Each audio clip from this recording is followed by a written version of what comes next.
Channel Punjabi ਦੇਖ ਰਹੇ ਦਰਸ਼ਕਾਂ ਦਾ ਪ੍ਰੋਗਰਾਮ ਫਰੰਟ ਲਾਈਨ ਵਿੱਚ ਬਹੁਤ-ਬਹੁਤ ਸਵਾਗਤ। ਦੋਸਤੋ ਹਾਜ਼ਰ ਹਾਂ ਅੱਜ ਦੇ ਕੁਝ ਮੁੱਦੇ ਤੁਹਾਡੇ ਨਾਲ ਸਾਂਝੇ ਕਰਨ ਦੇ ਲਈ। ਅੱਜ ਫਿਰ ਕੈਨੇਡਾ ਦੇ ਵਿੱਚ ਜਿਹੜਾ ਆਟਵਾ ਦੇ ਵਿੱਚ ਟਰੱਕਾਂ ਦਾ ਕੌਨਵੋਏ ਗਿਆ ਆ ਉਹ ਫਿਰ ਚਰਚਾ ਦੇ ਵਿੱਚ ਰਿਹਾ। ਅਜੇ ਤੱਕ ਉਹ ਟਰੱਕਰਸ ਉੱਥੇ ਬੈਠੇ ਆ ਅਤੇ ਉਹਨਾਂ ਨੇ ਇਹ ਕਹਿ ਦਿੱਤਾ ਜਦੋਂ ਤੱਕ ਸਾਡੀਆਂ ਮੰਗਾਂ ਨਹੀਂ ਮੰਨੀਆਂ ਜਾਂਦੀਆਂ, ਭਾਵ ਵੈਕਸੀਨ ਦਾ ਮੈਂਡੇਟ ਨਹੀਂ ਹਟਾਇਆ ਜਾਂਦਾ, ਉਹਨਾਂ ਚਿਰ ਤੱਕ ਅਸੀਂ ਇੱਥੋਂ ਨਹੀਂ ਹਟਣਾ। ਕਈ ਕਿਸਮ ਦੀਆਂ ਗੱਲਾਂ ਬਾਤਾਂ ਇਹਦੇ ਬਾਰੇ ਸਾਹਮਣੇ ਆ ਰਹੀਆਂ ਔਰ ਖਾਸ ਗੱਲ ਇਸ ਵੇਲੇ ਜਿਹੜੀ ਸਭ ਤੋਂ ਵੱਧ ਚਰਚਾ ਦੇ ਵਿੱਚ ਇਹ ਆ ਕਿ ਇਹ ਜਿਹੜਾ ਲਗਭਗ 10 ਮਿਲੀਅਨ ਦੇ ਕਰੀਬ ਇਹਨਾਂ ਨੂੰ ਫੰਡ ਇਕੱਠਾ ਹੋਇਆ, ਉਸ ਫੰਡਿੰਗ ਦੇ ਵਿੱਚ ਬਹੁਤ ਸਾਰੇ ਲੋਕ ਅਨੋਨੀਮਸ ਆ, ਭਾਵ ਕਿਹਨਾਂ ਲੋਕਾਂ ਨੇ ਇਹਨਾਂ ਨੂੰ ਪੈਸਾ ਦਿੱਤਾ ਉਹਨਾਂ ਦਾ ਹਜੇ ਕੁਝ ਪਤਾ ਹੀ ਨਹੀਂ ਲੱਗ ਰਿਹਾ ਵੀ ਜਿਹੜਾ ਲੋਕਾਂ ਨੇ ਜਾਂ ਤਾਂ ਫਰਜ਼ੀ ਅਕਾਊਂਟ ਸੀ ਜਾਂ ਅਨੋਨੀਮਸ ਲਿਖ ਕੇ ਉਹਨਾਂ ਨੇ ਗੋ ਫੰਡਮੀ ਪੇਜ ਦੇ ਉੱਤੇ ਇਹਨਾਂ ਨੂੰ ਡੋਨੇਸ਼ਨ ਦਿੱਤੀ ਆ। ਮਾਮਲਾ ਇੱਥੇ ਤੱਕ ਆ ਗਿਆ ਕਿ ਇਹ ਵੈਕਸੀਨ ਦਾ ਮਾਮਲਾ ਨਹੀਂ ਰਿਹਾ, ਸਗੋਂ ਸਰਕਾਰ ਦੇ ਵਿਰੋਧ ਦਾ ਮਾਮਲਾ ਬਣ ਗਿਆ। ਜਾਂ ਹੁਣ ਇੱਦਾਂ ਵੀ ਕਿਹਾ ਜਾ ਰਿਹਾ ਕਿ ਇਹ ਸ਼ੁਰੂ ਤੋਂ ਹੀ ਵੈਕਸੀਨ ਦਾ ਸਿਰਫ ਬਹਾਨਾ ਸੀ ਕਿ ਟਰੱਕਰਸ ਵੈਕਸੀਨ ਨਹੀਂ ਲਵਾਉਣਾ ਚਾਹੁੰਦੇ। ਇਸ ਬਹਾਨੇ ਦੇ ਨਾਲ ਇੱਕ ਸਰਕਾਰ ਦੇ ਵਿਰੋਧ ਦੇ ਵਿੱਚ ਕੈਂਪੇਨ ਸ਼ੁਰੂ ਕੀਤੀ ਗਈ ਅਤੇ ਜਿਹੜੀ ਇੱਥੇ ਤੱਕ ਪਹੁੰਚ ਗਈ ਆ, ਜਿਹਨੂੰ ਕਿਸੇ ਨਾ ਕਿਸੇ ਤਰ੍ਹਾਂ ਬਾਹਰੋਂ ਵੀ ਮਦਦ ਹੋ ਰਹੀ। ਬਾਹਰੋਂ ਮਦਦ ਅਸੀਂ ਪਹਿਲਾਂ ਵੀ ਜ਼ਿਕਰ ਕਰ ਚੁੱਕੇ ਹਾਂ, ਅਮਰੀਕਾ ਦੇ ਰਾਸ਼ਟਰਪਤੀ, ਸਾਬਕਾ ਰਾਸ਼ਟਰਪਤੀ ਡੋਨਲਡ ਟਰੰਪ ਇਹਦੀ ਸਪੋਰਟ ਕਰ ਚੁੱਕੇ ਆ। ਕਿਤੇ ਨਾ ਕਿਤੇ ਐਲਨ ਮਸਕ ਵੀ ਇਹਨਾਂ ਦੀ ਸਪੋਰਟ ਦੀ ਗੱਲਬਾਤ ਸੁਣਦੇ ਹਾਂ। ਬਹੁਤ ਸਾਰੀਆਂ ਕੰਜ਼ਰਵੇਟਿਵ ਪਾਰਟੀ, ਹਾਲਾਂਕਿ ਉਹਨਾਂ ਦੀ ਆਪਣੀ ਪਾਰਟੀ ਦੇ ਵਿੱਚ ਉਹਨਾਂ ਦੇ ਆਗੂ ਐਰਨ ਟੂਲ ਨੂੰ ਲਾਹ ਦਿੱਤਾ ਗਿਆ, ਉਹ ਵੀ ਇਹਨਾਂ ਦੀ ਸੁਰ ਦੇ ਵਿੱਚ ਬੋਲ ਰਹੀ ਸੀ। ਮਤਲਬ ਜਿਹੜੇ ਸੱਜੇ ਪੱਖੀ ਲੋਕ ਨੇ ਉਹ ਸਿੱਧੇ ਸਿੱਧੇ ਇਸ ਪੱਖ ਦੇ ਵਿੱਚ ਆ ਗਏ। ਬਹੁਤ ਕੁਛ ਇੱਥੇ ਹੋਇਆ ਜਿਹੜਾ ਕਿ ਸਰਕਾਰ ਸਖਤੀ ਵੀ ਕਰ ਰਹੀ ਆ। ਇਹਦੇ ਵਿੱਚੋਂ ਲੋਕਾਂ ਨੂੰ ਲੰਘਣਾ ਵੀ ਸ਼ਹਿਰ ਦੇ ਵਿੱਚ ਦੁੱਭਰ ਹੋਇਆ ਆ। ਸਿਟੀ ਦਾ ਜਿੰਨਾ ਫੰਡ ਆ, ਮਿਲੀਅਨ ਦੇ ਕਰੀਬ ਡਾਲਰ ਇੱਕ ਦਿਨ ਦਾ ਖਰਚਾ ਆ ਰਿਹਾ। ਮਤਲਬ ਆਟਵਾ ਦਾ ਜਿੰਨਾ ਫੰਡ ਸੀਗਾ, ਜਿੰਨਾ ਉਹਨਾਂ ਨੇ ਪਾਸੇ ਰੱਖਿਆ ਸੀ ਕਿ ਸਾਰੇ ਸਾਲ ਦੇ ਵਿੱਚ ਖਰਚਾ ਕਰਨਾ, ਉਹ ਸਾਰਾ ਕੁਝ ਦਿਨਾਂ ਦੇ ਵਿੱਚ ਹੀ ਲੱਗ ਰਿਹਾ ਆ। ਆਪਣੀ ਹੋਟਲ ਦੇ ਵਿੱਚ ਸਟੇ ਉਹਨਾਂ ਨੇ ਵਧਾ ਲਈ ਆ। ਇਹ ਵੀ ਗੱਲਬਾਤ ਸਾਹਮਣੇ ਆ ਰਹੀ ਹੈ ਕਿ ਕੋਈ ਹੋਰ ਹੀ ਰੂਪ ਲੈ ਗਿਆ ਇਹ ਜਿਹੜਾ ਵੈਕਸੀਨ ਦਾ ਰੌਲਾ ਸੀ। ਹੁਣ ਵੈਕਸੀਨ ਦਾ ਨਹੀਂ ਰਿਹਾ ਕਿ ਵੈਕਸੀਨ ਇੱਕ ਬਹਾਨਾ ਬਣ ਗਈ ਹੈ। ਟਰੱਕਰਸ ਜਿਹੜਾ 8-10 ਹਜ਼ਾਰ ਡਾਲਰ ਮਹੀਨੇ ਦਾ ਕਮਾਉਂਦਾ ਆ, ਉਹ ਹੋਮਲੈਸ ਕੋਲੋਂ ਫੂਡ ਨਹੀਂ ਖੋਹ ਸਕਦਾ। ਉਹ ਇਸ ਤਰ੍ਹਾਂ ਦੀ ਗੱਲਬਾਤ ਨਹੀਂ ਕਰ ਸਕਦੇ। ਹੁਣ ਇਹਦਾ ਦੂਜਾ ਪਾਸਾ ਇਹ ਨਜ਼ਰ ਆ ਰਿਹਾ ਕਿ ਉਹ ਬਹੁਤੇ ਲੋਕ ਜਿਨ੍ਹਾਂ ਨੂੰ ਇਹ ਗੱਲ ਸਮਝ ਆ ਰਹੀ ਹੈ ਕਿ ਸਾਨੂੰ ਵਰਤ ਲਿਆ ਗਿਆ, ਇਸ ਬਹਾਨੇ ਦੇ ਨਾਲ ਉੱਥੋਂ ਮੁੜਨਾ ਸ਼ੁਰੂ ਹੋ ਗਏ ਆ। ਸਾਰੇ ਤਾਂ ਨਹੀਂ ਮੁੜੇ, ਪਰ ਬਹੁਤੇ ਲੋਕ ਉੱਥੋਂ ਟਰੱਕਰ ਜਿਹੜੇ ਆ ਵਾਪਸ ਆ ਰਹੇ ਆ। ਪੂਰੀ ਦੁਨੀਆ ਦੇ ਵਿੱਚ ਇਹਦੀ ਗੱਲਬਾਤ ਚੱਲ ਰਹੀ ਆ ਕਿ ਆਟਵਾ ਦੇ ਵਿੱਚ ਇਹ ਜੋ ਕੁਛ ਹੋ ਰਿਹਾ ਆ, ਮੰਨਿਆ ਵੀ ਜਾ ਰਿਹਾ ਕਿ ਭਾਵੇਂ ਕਿ ਉਸ ਪਾਰਲੀਮੈਂਟ ਹਿੱਲ ਦੇ ਵਿੱਚ ਸਾਡੇ ਪ੍ਰਧਾਨ ਮੰਤਰੀ ਜਸਟਿਨ ਟਰੂਡੋ ਤਾਂ ਨਹੀਂ ਆ, ਪਰ ਜਿਹੜੇ ਆਟਵਾ ਦੇ ਵਿੱਚ ਰਹਿਣ ਵਾਲੇ ਲੋਕ ਆ ਉਹ ਇਹਨਾਂ ਟਰੱਕਾਂ ਦੇ ਹੌਰਨਾਂ ਤੋਂ ਪਰੇਸ਼ਾਨ ਨੇ। ਅਤੇ ਖਾਸ ਕਰ ਜਿਸ ਤਰ੍ਹਾਂ ਕੱਲ੍ਹ ਜ਼ਿਕਰ ਕੀਤਾ ਸੀ, ਜੋ ਕੁਛ ਉੱਥੇ ਵਾਰ ਮੈਮੋਰੀਅਲ ਦੇ ਨਾਲ ਕੀਤਾ ਗਿਆ, ਜਿਸ ਤਰੀਕੇ ਦੇ ਨਾਲ ਉਹਦੇ 'ਤੇ ਚੜ੍ਹ ਕੇ ਲੋਕ ਨੱਚੇ ਆ, ਉਹਦੀ ਡਿਸਰਿਸਪੈਕਟ ਕੀਤੀ ਗਈ ਆ, ਉਹਨੂੰ ਲੈ ਕੇ ਲੋਕ ਇਹਨਾਂ ਦੇ ਵਿਰੁੱਧ ਹੋ ਗਏ ਆ। ਜੇ ਇਹ ਸਿਰਫ ਟਰੱਕਰਸ ਦਾ ਮਾਮਲਾ ਹੁੰਦਾ ਤਾਂ ਇਹ ਗੱਲ ਉਸ ਵੇਲੇ ਮੰਨੀ ਜਾ ਸਕਦੀ ਹੈ ਕਿ ਬਾਕੀ ਸਾਰੀ ਇੰਡਸਟਰੀ ਨੂੰ ਛੱਡ ਕੇ ਸਿਰਫ ਟਰੱਕਾਂ ਵਾਲਿਆਂ ਦੇ ਉੱਤੇ ਵੈਕਸੀਨ ਮੈਂਡੇਟ ਲਾਇਆ ਗਿਆ, ਸਾਰਿਆਂ ਦੇ ਉੱਤੇ ਹੀ ਇਹ ਜ਼ਰੂਰੀ ਕੀਤਾ ਗਿਆ। ਅਤੇ ਦੂਜੀ ਗੱਲਬਾਤ, ਅਮਰੀਕਾ ਵਾਲੇ ਪਾਸੇ ਵੀ ਇਹ ਗੱਲ ਜ਼ਰੂਰੀ ਆ। ਜੇ ਕੈਨੇਡਾ ਦੇ ਵਿੱਚ ਆਉਣਾ, ਇੱਥੇ ਵੈਕਸੀਨ ਲਵਾਉਣੀ ਜ਼ਰੂਰੀ ਆ, ਪਰ ਜੇ ਤੁਸੀਂ ਅਮਰੀਕਾ ਜਾਣਾ ਤਾਂ ਉੱਥੇ ਵੀ ਵੈਕਸੀਨ ਲੱਗੀ ਹੋਣੀ ਜ਼ਰੂਰੀ ਆ। ਪਰ ਅਮਰੀਕਾ ਵਾਲੇ ਪਾਸੇ ਇਸ ਤਰ੍ਹਾਂ ਦੀ ਕੋਈ ਵੀ ਗੱਲਬਾਤ ਨਹੀਂ ਸੁਣਨ ਵਿੱਚ ਆਇਆ ਕਿ ਕਿਤੇ ਨਾ ਕਿਤੇ ਉਹ ਵੀ ਵਾਸ਼ਿੰਗਟਨ ਨੂੰ ਜਾਣ ਬਾਰੇ ਸੋਚ ਰਿਹਾ ਸੀ ਕਿ ਇਸ ਤਰ੍ਹਾਂ ਦਾ ਫਰੀਡਮ ਕਾਫਲਾ, ਆਜ਼ਾਦੀ ਦਾ ਕਾਫਲਾ ਜਿਹਨੂੰ ਕਿਹਾ ਜਾਂਦਾ, ਪਰ ਉਹਨੂੰ ਅਜੇ ਤੱਕ ਕੋਈ ਵੀ ਹੁੰਗਾਰਾ ਨਹੀਂ ਮਿਲ ਰਿਹਾ। ਕੈਨੇਡਾ ਦੇ ਵਿੱਚ ਇਹ ਮਾਮਲਾ ਸਿੱਧਾ ਮਾਮਲਾ ਨਾ ਰਹਿ ਕੇ ਕਾਫੀ ਗੁੰਝਲਦਾਰ ਹੋ ਗਿਆ। ਇਸ ਸੰਬੰਧੀ ਅਸੀਂ ਯੂਨਾਈਟਿਡ ਟਰੱਕਰ ਐਸੋਸੀਏਸ਼ਨ ਤੋਂ ਗਗਨ ਸਿੰਘ ਹੋਣਾ ਦੇ ਨਾਲ ਗੱਲਬਾਤ ਕੀਤੀ। ਆਓ ਦੇਖਦੇ ਹਾਂ ਗੱਲਬਾਤ। ਆਟਵਾ ਦੇ ਵਿੱਚ ਟਰੱਕਰਸ ਦਾ ਮਾਮਲਾ ਸਿਰਫ ਟਰੱਕਰਸ ਦਾ ਨਾ ਰਹਿ ਕੇ ਇੱਕ ਹੋਰ ਹੀ ਮਾਮਲਾ ਬਣਦਾ ਜਾ ਰਿਹਾ। ਕੈਨੇਡਾ ਦੇ ਵਿੱਚ ਅੱਜ ਇਸ ਗੱਲਬਾਤ ਨੂੰ ਲੈ ਕੇ ਕਾਫੀ ਚਰਚਾ ਹੋ ਰਹੀ ਆ। ਲਗਾਤਾਰ ਪਿਛਲੇ ਦਿਨਾਂ ਤੋਂ ਜਦੋਂ ਦਾ ਪ੍ਰੋਟੈਸਟ ਉੱਥੇ ਚੱਲ ਰਿਹਾ, ਉਹਦੇ ਤੋਂ ਬਾਅਦ ਕਦੇ ਗੋ ਫੰਡਮੀ ਪੇਜ ਉੱਤੇ ਜਿਹੜਾ 10 ਮਿਲੀਅਨ ਡਾਲਰ ਇਕੱਠਾ ਹੋਇਆ ਉਹਦੀ ਗੱਲਬਾਤ ਹੁੰਦੀ ਹੈ, ਕਦੇ ਉੱਥੇ ਜਿਹੜਾ ਰੋਜ਼ ਮਿਲੀਅਨ ਡਾਲਰ ਦੇ ਕਰੀਬ ਪੁਲਿਸਿੰਗ ਦਾ ਖਰਚਾ ਆ ਰਿਹਾ ਉਹਦੀ ਗੱਲਬਾਤ ਹੁੰਦੀ ਹੈ, ਕਦੇ ਕੁਛ ਇੱਦਾਂ ਦੀਆਂ ਗੱਲਾਂ ਬਾਤਾਂ ਸਾਹਮਣੇ ਆਉਂਦੀਆਂ ਕਿ ਉੱਥੇ ਹੋਮਲੈਸ ਤੋਂ ਫੂਡ ਖੋਹ ਲਿਆ ਗਿਆ। ਸੱਚਾਈ ਕੀ ਆ ਕੁਛ ਨਹੀਂ ਪਤਾ। ਟਰੱਕਰਸ ਗਏ ਸੀ ਵੈਕਸੀਨੇਸ਼ਨ ਵਾਲੇ ਮਾਮਲੇ ਦੇ ਵਿੱਚ ਆਪਣੇ ਹੱਕ ਜਾਂ ਆਪਣੀ ਗੱਲ ਰੱਖਣ ਦੇ ਲਈ, ਉਹਦੇ ਵਿੱਚ ਕੁਛ ਹੋਰ ਮਾਮਲੇ ਸ਼ਾਮਲ ਹੋ ਗਏ। ਵਾਰ ਮੈਮੋਰੀਅਲ ਦੇ ਉੱਤੇ ਕੁਛ ਉਹਨਾਂ ਥਾਵਾਂ ਨੂੰ, ਉਹਨਾਂ ਸਮਾਰਕਾਂ ਨੂੰ ਜਿਸ ਤਰੀਕੇ ਦੇ ਨਾਲ ਉਹਨਾਂ ਦੀ ਆਨ ਸ਼ਾਨ ਨੂੰ ਭੰਗ ਕੀਤਾ ਗਿਆ, ਇਹ ਮਾਮਲਾ ਇਸ ਵੇਲੇ ਬਿਲਕੁਲ ਵੱਖਰੇ ਰੂਪ ਦੇ ਵਿੱਚ ਕੈਨੇਡਾ ਦੇ ਵਿੱਚ ਸਾਹਮਣੇ ਆ ਰਿਹਾ। ਗਗਨ ਸਿੰਘ ਹੁਣੀ ਸਾਡੇ ਨਾਲ ਨੇ, ਉਹਨਾਂ ਦੇ ਨਾਲ ਗੱਲਬਾਤ ਕਰਦੇ ਹਾਂ। ਗਗਨ ਸਿੰਘ ਜੀ, ਇਹ ਮਾਮਲਾ ਟਰੱਕਰਸ ਦਾ ਸੀ, ਇਹ ਬਣ ਕੁਛ ਹੋਰ ਗਿਆ। ਹੁਣ ਤੁਸੀਂ ਇਹਦੇ ਨਾਲ ਸੰਬੰਧਿਤ ਹੋ ਟਰੱਕਰ ਐਸੋਸੀਏਸ਼ਨਸ ਦੇ ਨਾਲ, ਟਰੱਕਰਸ ਕੀ ਸੋਚ ਰਿਹਾ ਇਸ ਸਾਰੇ ਮਾਮਲੇ ਬਾਰੇ? ਦੇਖੋ ਜੇ ਓਵਰਆਲ ਦੇਖੀਏ ਤਾਂ ਮਾਮਲਾ ਪਹਿਲੇ ਦਿਨ ਤੋਂ ਹੀ ਇੱਕ ਟਰੱਕਰਸ ਦਾ ਨਹੀਂ ਸੀਗਾ, ਇਹ ਕਿਤੇ ਨਾ ਕਿਤੇ ਇਹਦੇ ਪਿੱਛੇ ਰਾਜਨੀਤੀ ਚੱਲਦੀ ਸੀਗੀ। ਸੋ ਹੁਣ ਪਹਿਲੋਂ ਵੀ ਅਸੀਂ ਪ੍ਰੈਡਿਕਟ ਕਰਦੇ ਸੀ, ਸਾਨੂੰ ਬੜੀਆਂ ਕਾਲਸ ਆਈਆਂ ਵੀ ਤੁਸੀਂ ਸਪੋਰਟ ਕਰੋ, ਪਰ ਉਹਦੀ ਜਿਹੜੀ ਸਮੈਲ ਉਹ ਪਹਿਲੇ ਦਿਨ ਤੋਂ ਹੀ ਆ ਰਹੀ ਸੀ। ਕਿਉਂਕਿ ਕੱਲਾ ਵੈਕਸੀਨੇਸ਼ਨ ਤਾਂ ਇੱਕ ਬਹੁਤ ਮਾਈਨਰ ਜਿਹਾ ਇਸ਼ੂ ਆ, ਪਰ ਜਿਹੜੀਆਂ ਟਰੱਕਰਸ ਦੀਆਂ ਹੋਰ ਬੜੀਆਂ ਵੱਡੀਆਂ ਦੁਸ਼ਵਾਰੀਆਂ ਉਹਦੇ ਬਾਰੇ ਇੱਕ ਵੀ, ਯਾਨੀ ਇੱਕ ਸਿੰਗਲ ਇਸ਼ੂ ਵੀ ਜਿਹੜਾ ਨਹੀਂ ਸੀਗਾ। ਸੋ ਉਹਦੇ ਤੋਂ ਲੱਗਦਾ ਹੀ ਸੀਗਾ ਵੀ ਇਹ ਟੋਟਲੀ ਇੱਕ ਪੋਲੀਟੀਕਲ ਸਟੰਟ ਹੈ। ਹੁਣ ਇਹਦਾ ਫਿਊਚਰ ਕੀ ਦੇਖਦੇ ਆ? ਕੀ ਟਰੱਕਰਸ ਫਿਰ ਜਿਹੜੇ ਹੈਗੇ ਉਹਨਾਂ ਨੂੰ ਬਾਹਰ ਨਹੀਂ ਆ ਜਾਣਾ ਚਾਹੀਦਾ? ਐਸੋਸੀਏਸ਼ਨਸ ਦੇ ਨਾਲ ਨਹੀਂ ਹੈ ਜਿਹੜੇ 10% ਜਿਨ੍ਹਾਂ ਨੇ ਨਹੀਂ ਲਵਾਈ ਵੈਕਸੀਨ?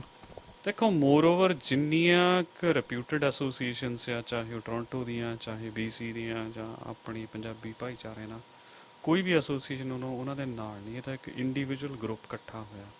ਪਰ ਉਹਦੀ ਤਹਿ ਤੇ ਜਾਣ ਦੇ ਲਈ ਸਾਨੂੰ ਦੇਖਣਾ ਪਊਗਾ ਵੀ ਓਰੀਜਨ ਕਿੱਥੋਂ ਹੋਈ ਆ, ਕਿਹੜੇ ਕਿਹੜੇ ਬੰਦੇ ਇਹਨੂੰ ਪਲਾਨ ਕਰਦੇ ਆ। ਸੋ ਉਹ ਸਾਰਾ totally end of the day trucking ਨਾਲ ਰਿਲੇਟਡ ਕੋਈ ਬਹੁਤਾ ਜ਼ਿਆਦਾ ਇਸ਼ੂ ਨਹੀਂ। ਇਹ ਫੰਡ ਕਹਿੰਦੇ ਬਹੁਤ ਸਾਰਾ ਇਕੱਠਾ ਹੋ ਗਿਆ, ਅਨੋਨੀਮਸ ਬਹੁਤ ਆ ਜਿਹੜੇ ਫੰਡਿੰਗ ਕਰ ਰਹੇ ਆ, ਉਹ ਕਿਸ ਤਰੀਕੇ ਨਾਲ ਵਰਤਿਆ ਜਾਣਾ? ਪਰ ਟਰੱਕਰਸ ਹੁਣ ਇਹਦੇ ਤੋਂ ਬਾਹਰ ਕਿੱਦਾਂ ਆਉਣਗੇ ਜੇ ਉਹਨਾਂ ਨੂੰ ਲੱਗਦਾ ਕਿ ਸਾਡਾ ਇਸ਼ੂ ਨਹੀਂ ਆ? ਤਾਂ ਕੋਈ ਵੀ ਜਿਹੜੀਆਂ ਐਸੋਸੀਏਸ਼ਨ ਉਹਨਾਂ ਦੇ ਨਾਲ ਆ, ਉਹਨਾਂ ਨੇ ਅਜੇ ਤੱਕ ਕੋਈ ਵੀ ਨਹੀਂ ਕਿਹਾ ਵੀ ਅਸੀਂ ਇਹਨਾਂ ਦੇ ਨਾਲ ਨਹੀਂ ਆ, ਇਹ ਹੁਣ ਸਾਡਾ ਹਾਈਜੈਕ ਕਰ ਲਿਆ ਗਿਆ ਜਾਂ ਕੁਛ ਇੱਦਾਂ। ਦੇਖੋ ਉਹਨਾਂ ਨੂੰ ਆਪ ਹੀ ਨਹੀਂ ਪਤਾ ਲੱਗਿਆ ਇਹ ਵੀ ਸਾਨੂੰ ਵਰਤ ਕਿੱਦਾਂ ਲਿਆ ਆ। ਉਹ ਤਾਂ ਹੁਣ ਹੌਲੀ ਹੌਲੀ ਜਿੱਦਾਂ ਪਰਤ ਦਰ ਪਰਤ ਖੁੱਲੂਗੀ ਫਿਰ ਪਤਾ ਲੱਗੂਗਾ। ਜੇ ਇਹਨੂੰ ਓਵਰਆਲ ਆਲ ਟੁਗੈਦਰ ਦੇਖੀਏ ਤਾਂ ਵੈਕਸੀਨ ਮੈਂਡੇਟਰੀ ਜਿਹੜੀ ਗੱਲ ਹੈ ਉਹ ਕੱਲੀ ਕੈਨੇਡਾ ਨੇ 15 ਜਨਵਰੀ ਤੋਂ ਕੀਤੀ, US ਨੇ ਉਹ ਤੋਂ ਇੱਕ ਹਫ਼ਤਾ ਬਾਅਦ ਦੇ ਵਿੱਚ ਕਰ ਦਿੱਤੀ। ਸੋ US ਦੇ ਵਿੱਚ ਕੋਈ ਪ੍ਰੋਟੈਸਟ ਨਹੀਂ ਹੋਇਆ। ਮੰਨ ਲਓ ਜੇ ਆਪਾਂ ਇੱਕ ਸ਼ਰਤ ਤੇ ਮੰਨ ਲਈਏ ਵੀ ਜੇ ਕੈਨੇਡਾ ਰੈਸਟ੍ਰਿਕਸ਼ਨਸ ਖਤਮ ਕਰ ਦਿੰਦਾ ਪਰ US ਵਾਲੀਆਂ ਦਾ ਸਟਿਲ ਉਹ ਬਰਕਰਾਰ ਹੈ, ਫਿਰ ਤਾਂ ਪਤਾ ਲੱਗ ਰਿਹਾ ਕਿ ਉਹ ਵੀ ਕੁਝ ਪਲਾਨ ਕਰ ਰਹੇ ਆ ਵਾਸ਼ਿੰਗਟਨ ਨੂੰ ਜਾਣ ਦਾ, ਤੇ ਉਹਨਾਂ ਦਾ ਫੇਸਬੁੱਕ ਪੇਜ ਜਿਹੜਾ ਉਹ ਉਹਨਾਂ ਨੇ ਬੰਦ ਕਰ ਦਿੱਤਾ। ਕੌਨਵੇ, ਇੱਕ ਫਰੀडम ਕੌਨਵਾਈ, ਉੱਥੇ ਵੀ ਇਦਾਂ ਦਾ ਜ਼ਿਕਰ ਚੱਲ ਰਿਹਾ। ਦੇਖੋ ਜਿੱਦਾਂ ਦੇ ਉੱਥੇ ਨਿਸ਼ਾਨ ਚੱਲੇ ਆ ਜਿਹੜੇ ਵਾਈਟ ਸੁਪਰਾਮਿਸਟ ਵਾਲਾ ਜਿਹੜਾ ਗਰੁੱਪ ਸੀਗਾ, ਉਹ ਜਦੋਂ ਵੀ ਕਿਤੇ ਤੁਸੀਂ ਕਿਤੇ ਵੀ ਇਦਾਂ ਦੀ ਮੂਵਮੈਂਟ ਚੱਲਦੀ ਆ, ਉਹ ਇੱਕ ਲੈਵਲ ਤੇ ਬਹੁਤ ਛੇਤੀ ਉਹ ਬਾਹਰ ਭਾਂਬੜ ਨਿਕਲਦਾ, ਪਰ ਉਹ ਲੰਬਾ ਸਮਾਂ ਨਹੀਂ ਹੁੰਦੀ। ਜਿਵੇਂ ਹੁਣ ਜੇ ਆਟਵਾ ਦਾ ਅੱਜ ਦਾ ਹਾਲ ਦੇਖੀਏ, ਕਾਫੀ ਜਿਹੜੇ ਟਰੱਕਰਸ ਆ ਜਿੱਦਾਂ ਜਿੱਦਾਂ ਉਹਨਾਂ ਨੂੰ ਪਤਾ ਲੱਗੀ ਜਾਂਦਾ ਉਹ ਬੈਕ ਆਈ ਜਾ ਰਿਹਾ। ਸੋ US ਦੇ ਵਿੱਚ ਦੁਬਾਰਾ ਕੋਈ ਇਹੋ ਜਿਹਾ ਕੋਈ ਸਟਾਰਟਅਪ ਕਰਨਾ ਇਟਸ ਵੈਰੀ ਹਾਰਡ।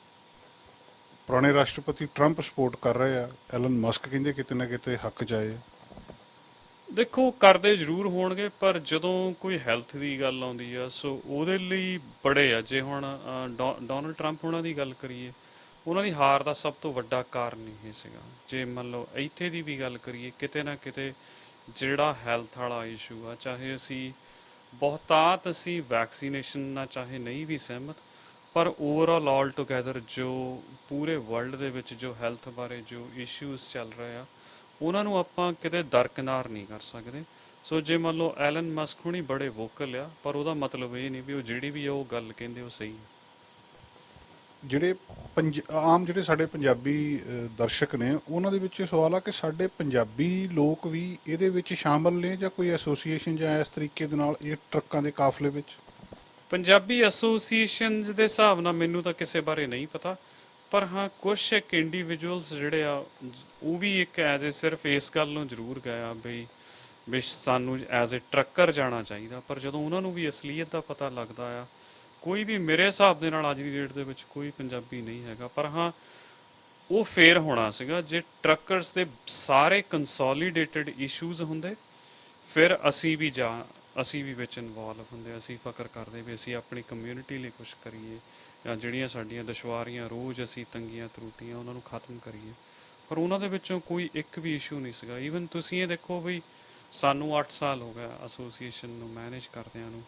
ਸਾਡੀ ਇਕੱਲੀ ਐਸੋਸੀਏਸ਼ਨ ਆ ਜਿਹਦੇ ਕੋਲ ਲੈਜਿਸਲੇਟਡ ਰੇਟਸ ਆ ਪ੍ਰੋਵਿੰਸ ਦੇ ਕੋਲੋਂ, ਪਰ ਸਾਡੇ ਨਾਲ ਵੀ ਉਹਨਾਂ ਨੇ ਕੋਈ ਸਲਾਹ ਮਸ਼ਵਰਾ ਇਸ ਗੱਲ ਕਰਕੇ ਨਹੀਂ ਕੀਤਾ ਕਿਉਂਕਿ ਉਹਨਾਂ ਨੂੰ ਪਤਾ ਆ ਸਾਡੀ ਸੋਚ ਪਹਿਲੋਂ ਵਰਕਿੰਗ ਕੰਡੀਸ਼ਨਸ ਬਾਰੇ ਪਹਿਲੋਂ ਆ, ਜਿਹੜਾ ਵੈਕਸੀਨੇਸ਼ਨ ਆ ਉਹ ਇੱਕ ਬਾਅਦ ਦੀ ਗੱਲ ਆ।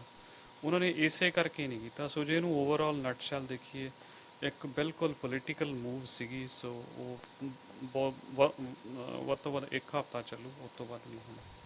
ਬਹੁਤ ਬਹੁਤ ਸ਼ੁਕਰੀਆ ਜੀ, ਮਿਹਰਬਾਨੀ। ਸੋ ਦੋਸਤੋ, ਜਿੱਦਾਂ ਗਗਨ ਸਿੰਘ ਹੁਣੀ ਦੱਸਿਆ, ਇਹ ਮਾਮਲਾ ਕੁਝ ਹੋਰ ਹੀ ਬਣ ਗਿਆ। ਅੱਜ ਕੰਜ਼ਰਵੇਟਿਵ ਆਗੂ ਐਰਨ ਓਟੂਲ ਨੂੰ ਪਿੱਛੇ ਕਰਨਾ, ਉਹਦੇ ਤੋਂ ਬਾਅਦ ਹੁਣ ਕਿਹੜੀਆਂ ਸਿਆਸੀ ਸਮੀਕਰਨਾਂ ਉੱਥੇ ਬਣਦੀਆਂ ਆ, ਟਰੱਕਰਸ ਕਹਿ ਰਹੇ ਆ ਕਿ ਜਿੰਨਾ ਚਿਰ ਸਾਡੀਆਂ ਮੰਗਾਂ ਨਹੀਂ ਮੰਨਦੇ ਅਸੀਂ ਵਾਪਸ ਨਹੀਂ ਆਉਣਾ। ਹੋਟਲਾਂ ਦੀ ਸਟੇ ਵਧਾ ਲਈ ਆ, ਪੈਸਾ ਧੇਲਾ ਉਹਨਾਂ ਕੋਲ ਕਾਫੀ ਆ। ਮਾਮਲਾ ਸਿਰਫ ਇਹ ਕੈਨੇਡਾ ਦਾ ਨਹੀਂ, ਅੰਤਰਰਾਸ਼ਟਰੀ ਪੱਧਰ ਦੇ ਉੱਤੇ ਇਸ ਵੇਲੇ ਚਰਚਾ ਦੇ ਵਿੱਚ ਆ ਗਿਆ। ਆਸ ਨਹੀਂ ਸੀ ਕੀਤੀ ਜਾ ਰਹੀ ਕਿ ਇਸ ਸਮੇਂ ਤੇ ਜਦੋਂ ਬਹੁਤੀ ਵੈਕਸੀਨੇਸ਼ਨ ਹੋ ਚੁੱਕੀ ਆ, ਵੈਕਸੀਨੇਸ਼ਨ ਦਾ ਇਸ ਪੱਧਰ ਦਾ ਵਿਰੋਧ ਸਾਹਮਣੇ ਆਊਗਾ।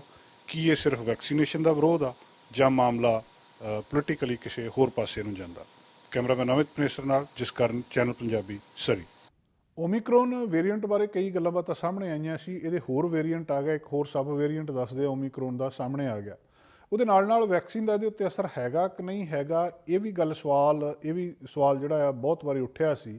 ਹੁਣ ਇੱਕ ਹੋਰ ਮਾਮਲਾ ਸਾਹਮਣੇ ਆ ਰਿਹਾ ਕਿ ਜਿਹੜੇ ਬੱਚੇ ਆ, ਜਿਹੜੇ ਟੀਨਏਜਰ ਆ, ਜਦੋਂ ਉਹਨਾਂ ਨੂੰ ਵੈਕਸੀਨ ਲਾਈ ਜਾਂਦੀ ਆ ਤਾਂ ਉਹਨਾਂ ਦੇ ਦਿਲ ਦੇ ਉੱਤੇ ਅਸਰ ਪੈਂਦਾ, ਭਾਵ ਕੋਈ ਸੋਜਿਸ਼ ਆ ਜਾਂਦੀ ਆ, ਉਹਦੇ ਦਿਲ ਦੇ ਮਸਲ ਜਿਹੜੇ ਆ ਉਹਨਾਂ ਨੂੰ ਕੁਛ ਨਾ ਕੁਛ ਹੋ ਜਾਂਦਾ। ਇਹ ਕੁਛ ਕੁ ਰਿਪੋਰਟਸ ਆਈਆਂ ਅਖਬਾਰਾਂ ਦੇ ਵਿੱਚ, ਕੁਛ ਕੁ ਡਾਕਟਰਾਂ ਨੇ ਕਨਫਰਮੇਸ਼ਨ ਕੀਤੀ ਹੈ। ਅਮਰੀਕਾ ਦੇ ਵਿੱਚ ਇੱਕ ਡਾਕਟਰ ਨੇ ਇਹ ਵੀ ਕਹਿ ਦਿੱਤਾ ਕਿ ਮੈਂ ਆਪਣੇ ਬੱਚਿਆਂ ਨੂੰ ਵੈਕਸੀਨ ਦੀ ਤੀਜੀ ਡੋਜ਼ ਨਹੀਂ ਲਵਾਉਣੀ। ਕਈ ਤਰ੍ਹਾਂ ਦੇ ਰਿਊਮਰ, ਕਈ ਤਰ੍ਹਾਂ ਦੀਆਂ ਅਫਵਾਹਾਂ, ਕਈ ਤਰ੍ਹਾਂ ਦੇ ਡਰ, ਕਈ ਤਰ੍ਹਾਂ ਦੇ ਸ਼ੰਕੇ ਸਾਡੇ ਮਨਾਂ ਦੇ ਵਿੱਚ ਪਾਏ ਜਾ ਰਹੇ ਆ। ਤੁਹਾਨੂੰ ਯਾਦ ਹੋਊਗਾ ਸ਼ੁਰੂ ਦੇ ਵਿੱਚ ਜਦੋਂ ਵੈਕਸੀਨ ਆਈ ਸੀ ਉਸ ਵੇਲੇ ਵੀ ਕਈ ਮਾਮਲੇ ਸਾਹਮਣੇ ਆਉਂਦੇ ਸੀ ਕਿ ਵੈਕਸੀਨ ਲਵਾਉਣ ਦੇ ਨਾਲ ਆਹ ਬਿਮਾਰੀ ਹੋ ਜਾਂਦੀ ਆ।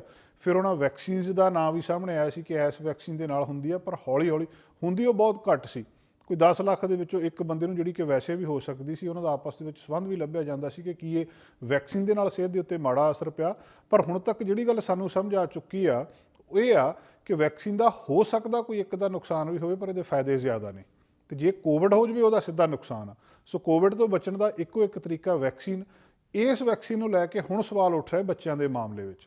ਅਮਰੀਕਾ ਦੇ ਵਿੱਚ ਕਾਫੀ ਸਾਰੇ ਕੇਸ ਆਏ ਆ, ਕਿਉਂਕਿ ਅਮਰੀਕਾ ਦੇ ਵਿੱਚ 5 ਸਾਲ ਤੋਂ ਉੱਪਰ ਵਾਲੇ ਬੱਚਿਆਂ ਨੂੰ ਕਾਫੀ ਚਿਰ ਪਹਿਲਾਂ, ਸਾਡੇ ਕੈਨੇਡਾ ਨਾਲੋਂ ਕਾਫੀ ਚਿਰ ਪਹਿਲਾਂ ਵੈਕਸੀਨ ਲੱਗ ਚੁੱਕੀ ਆ। ਉੱਥੋਂ ਉਹਦੇ ਅਸਰ ਸਾਹਮਣੇ ਆਉਣੇ ਸ਼ੁਰੂ ਹੋਇਆ ਕਿ ਜਿਨ੍ਹਾਂ ਨੂੰ ਵੈਕਸੀਨ ਲੱਗੀ ਸੀ ਉਹਨਾਂ ਦੀ ਹਾਲਤ ਕੀ ਆ, ਉਹਨਾਂ ਦੇ ਵਿੱਚ ਕੀ ਹੋ ਰਿਹਾ। ਉੱਥੋਂ ਕੁਝ ਰਿਪੋਰਟਸ ਆ ਰਹੀਆਂ ਕਿ ਜਿਸ ਤਰ੍ਹਾਂ ਆਪਾਂ ਬਾਂਹ ਦੇ ਉੱਤੇ ਇੰਜੈਕਸ਼ਨ ਲਾਉਂਦੇ ਆ, ਬਾਂਹ ਦੇ ਉੱਤੇ ਮਸਲ ਜਿਹੜੇ ਆ, ਬਾਂਹ ਆਕੜ ਜਾਂਦੀ ਜਾਂ ਮਸਲ ਸੁੱਜ ਜਾਂਦੇ ਆ, ਐਸੇ ਤਰ੍ਹਾਂ ਦੇ ਕਹਿੰਦੇ ਇਹ ਦਿਲ ਦੇ ਉੱਤੇ ਵੀ ਅਸਰ ਹੁੰਦਾ। ਹੁਣ ਇਹ ਕਿੰਨਾ ਕੁ ਅਸਰ ਹੁੰਦਾ, ਟੀਨਏਜਰਸ ਦਾ ਮਾਮਲਾ ਆ।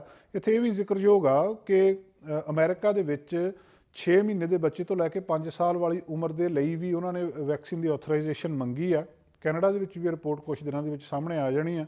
ਬੱਚਿਆਂ ਦੇ ਵਿੱਚ ਵੈਕਸੀਨ ਦਾ ਜਿਹੜਾ ਇਹ ਨੁਕਸਾਨ ਹੋ ਰਿਹਾ ਜਾਂ ਕੋਈ ਇਹਦੇ ਨਾਲ ਬਿਮਾਰੀ ਐਸੋਸੀਏਟਡ ਆ, ਇਹਦੀ ਸੱਚਾਈ ਕੀ ਆ, ਅਸਲ 'ਚ ਹੋ ਕੀ ਰਿਹਾ, ਇਹ ਜਾਣਨ ਦੇ ਲਈ ਅਸੀਂ ਬੱਚਿਆਂ ਦੇ ਜਿਹੜੇ ਸਪੈਸ਼ਲ ਡਾਕਟਰ ਨੇ, ਸਪੈਸ਼ਲਿਸਟ ਨੇ, ਡਾਕਟਰ ਪ੍ਰਗਟ ਸਿੰਘ ਭੁਰਜੀ, ਉਹਨਾਂ ਦੇ ਨਾਲ ਗੱਲਬਾਤ ਕੀਤੀ।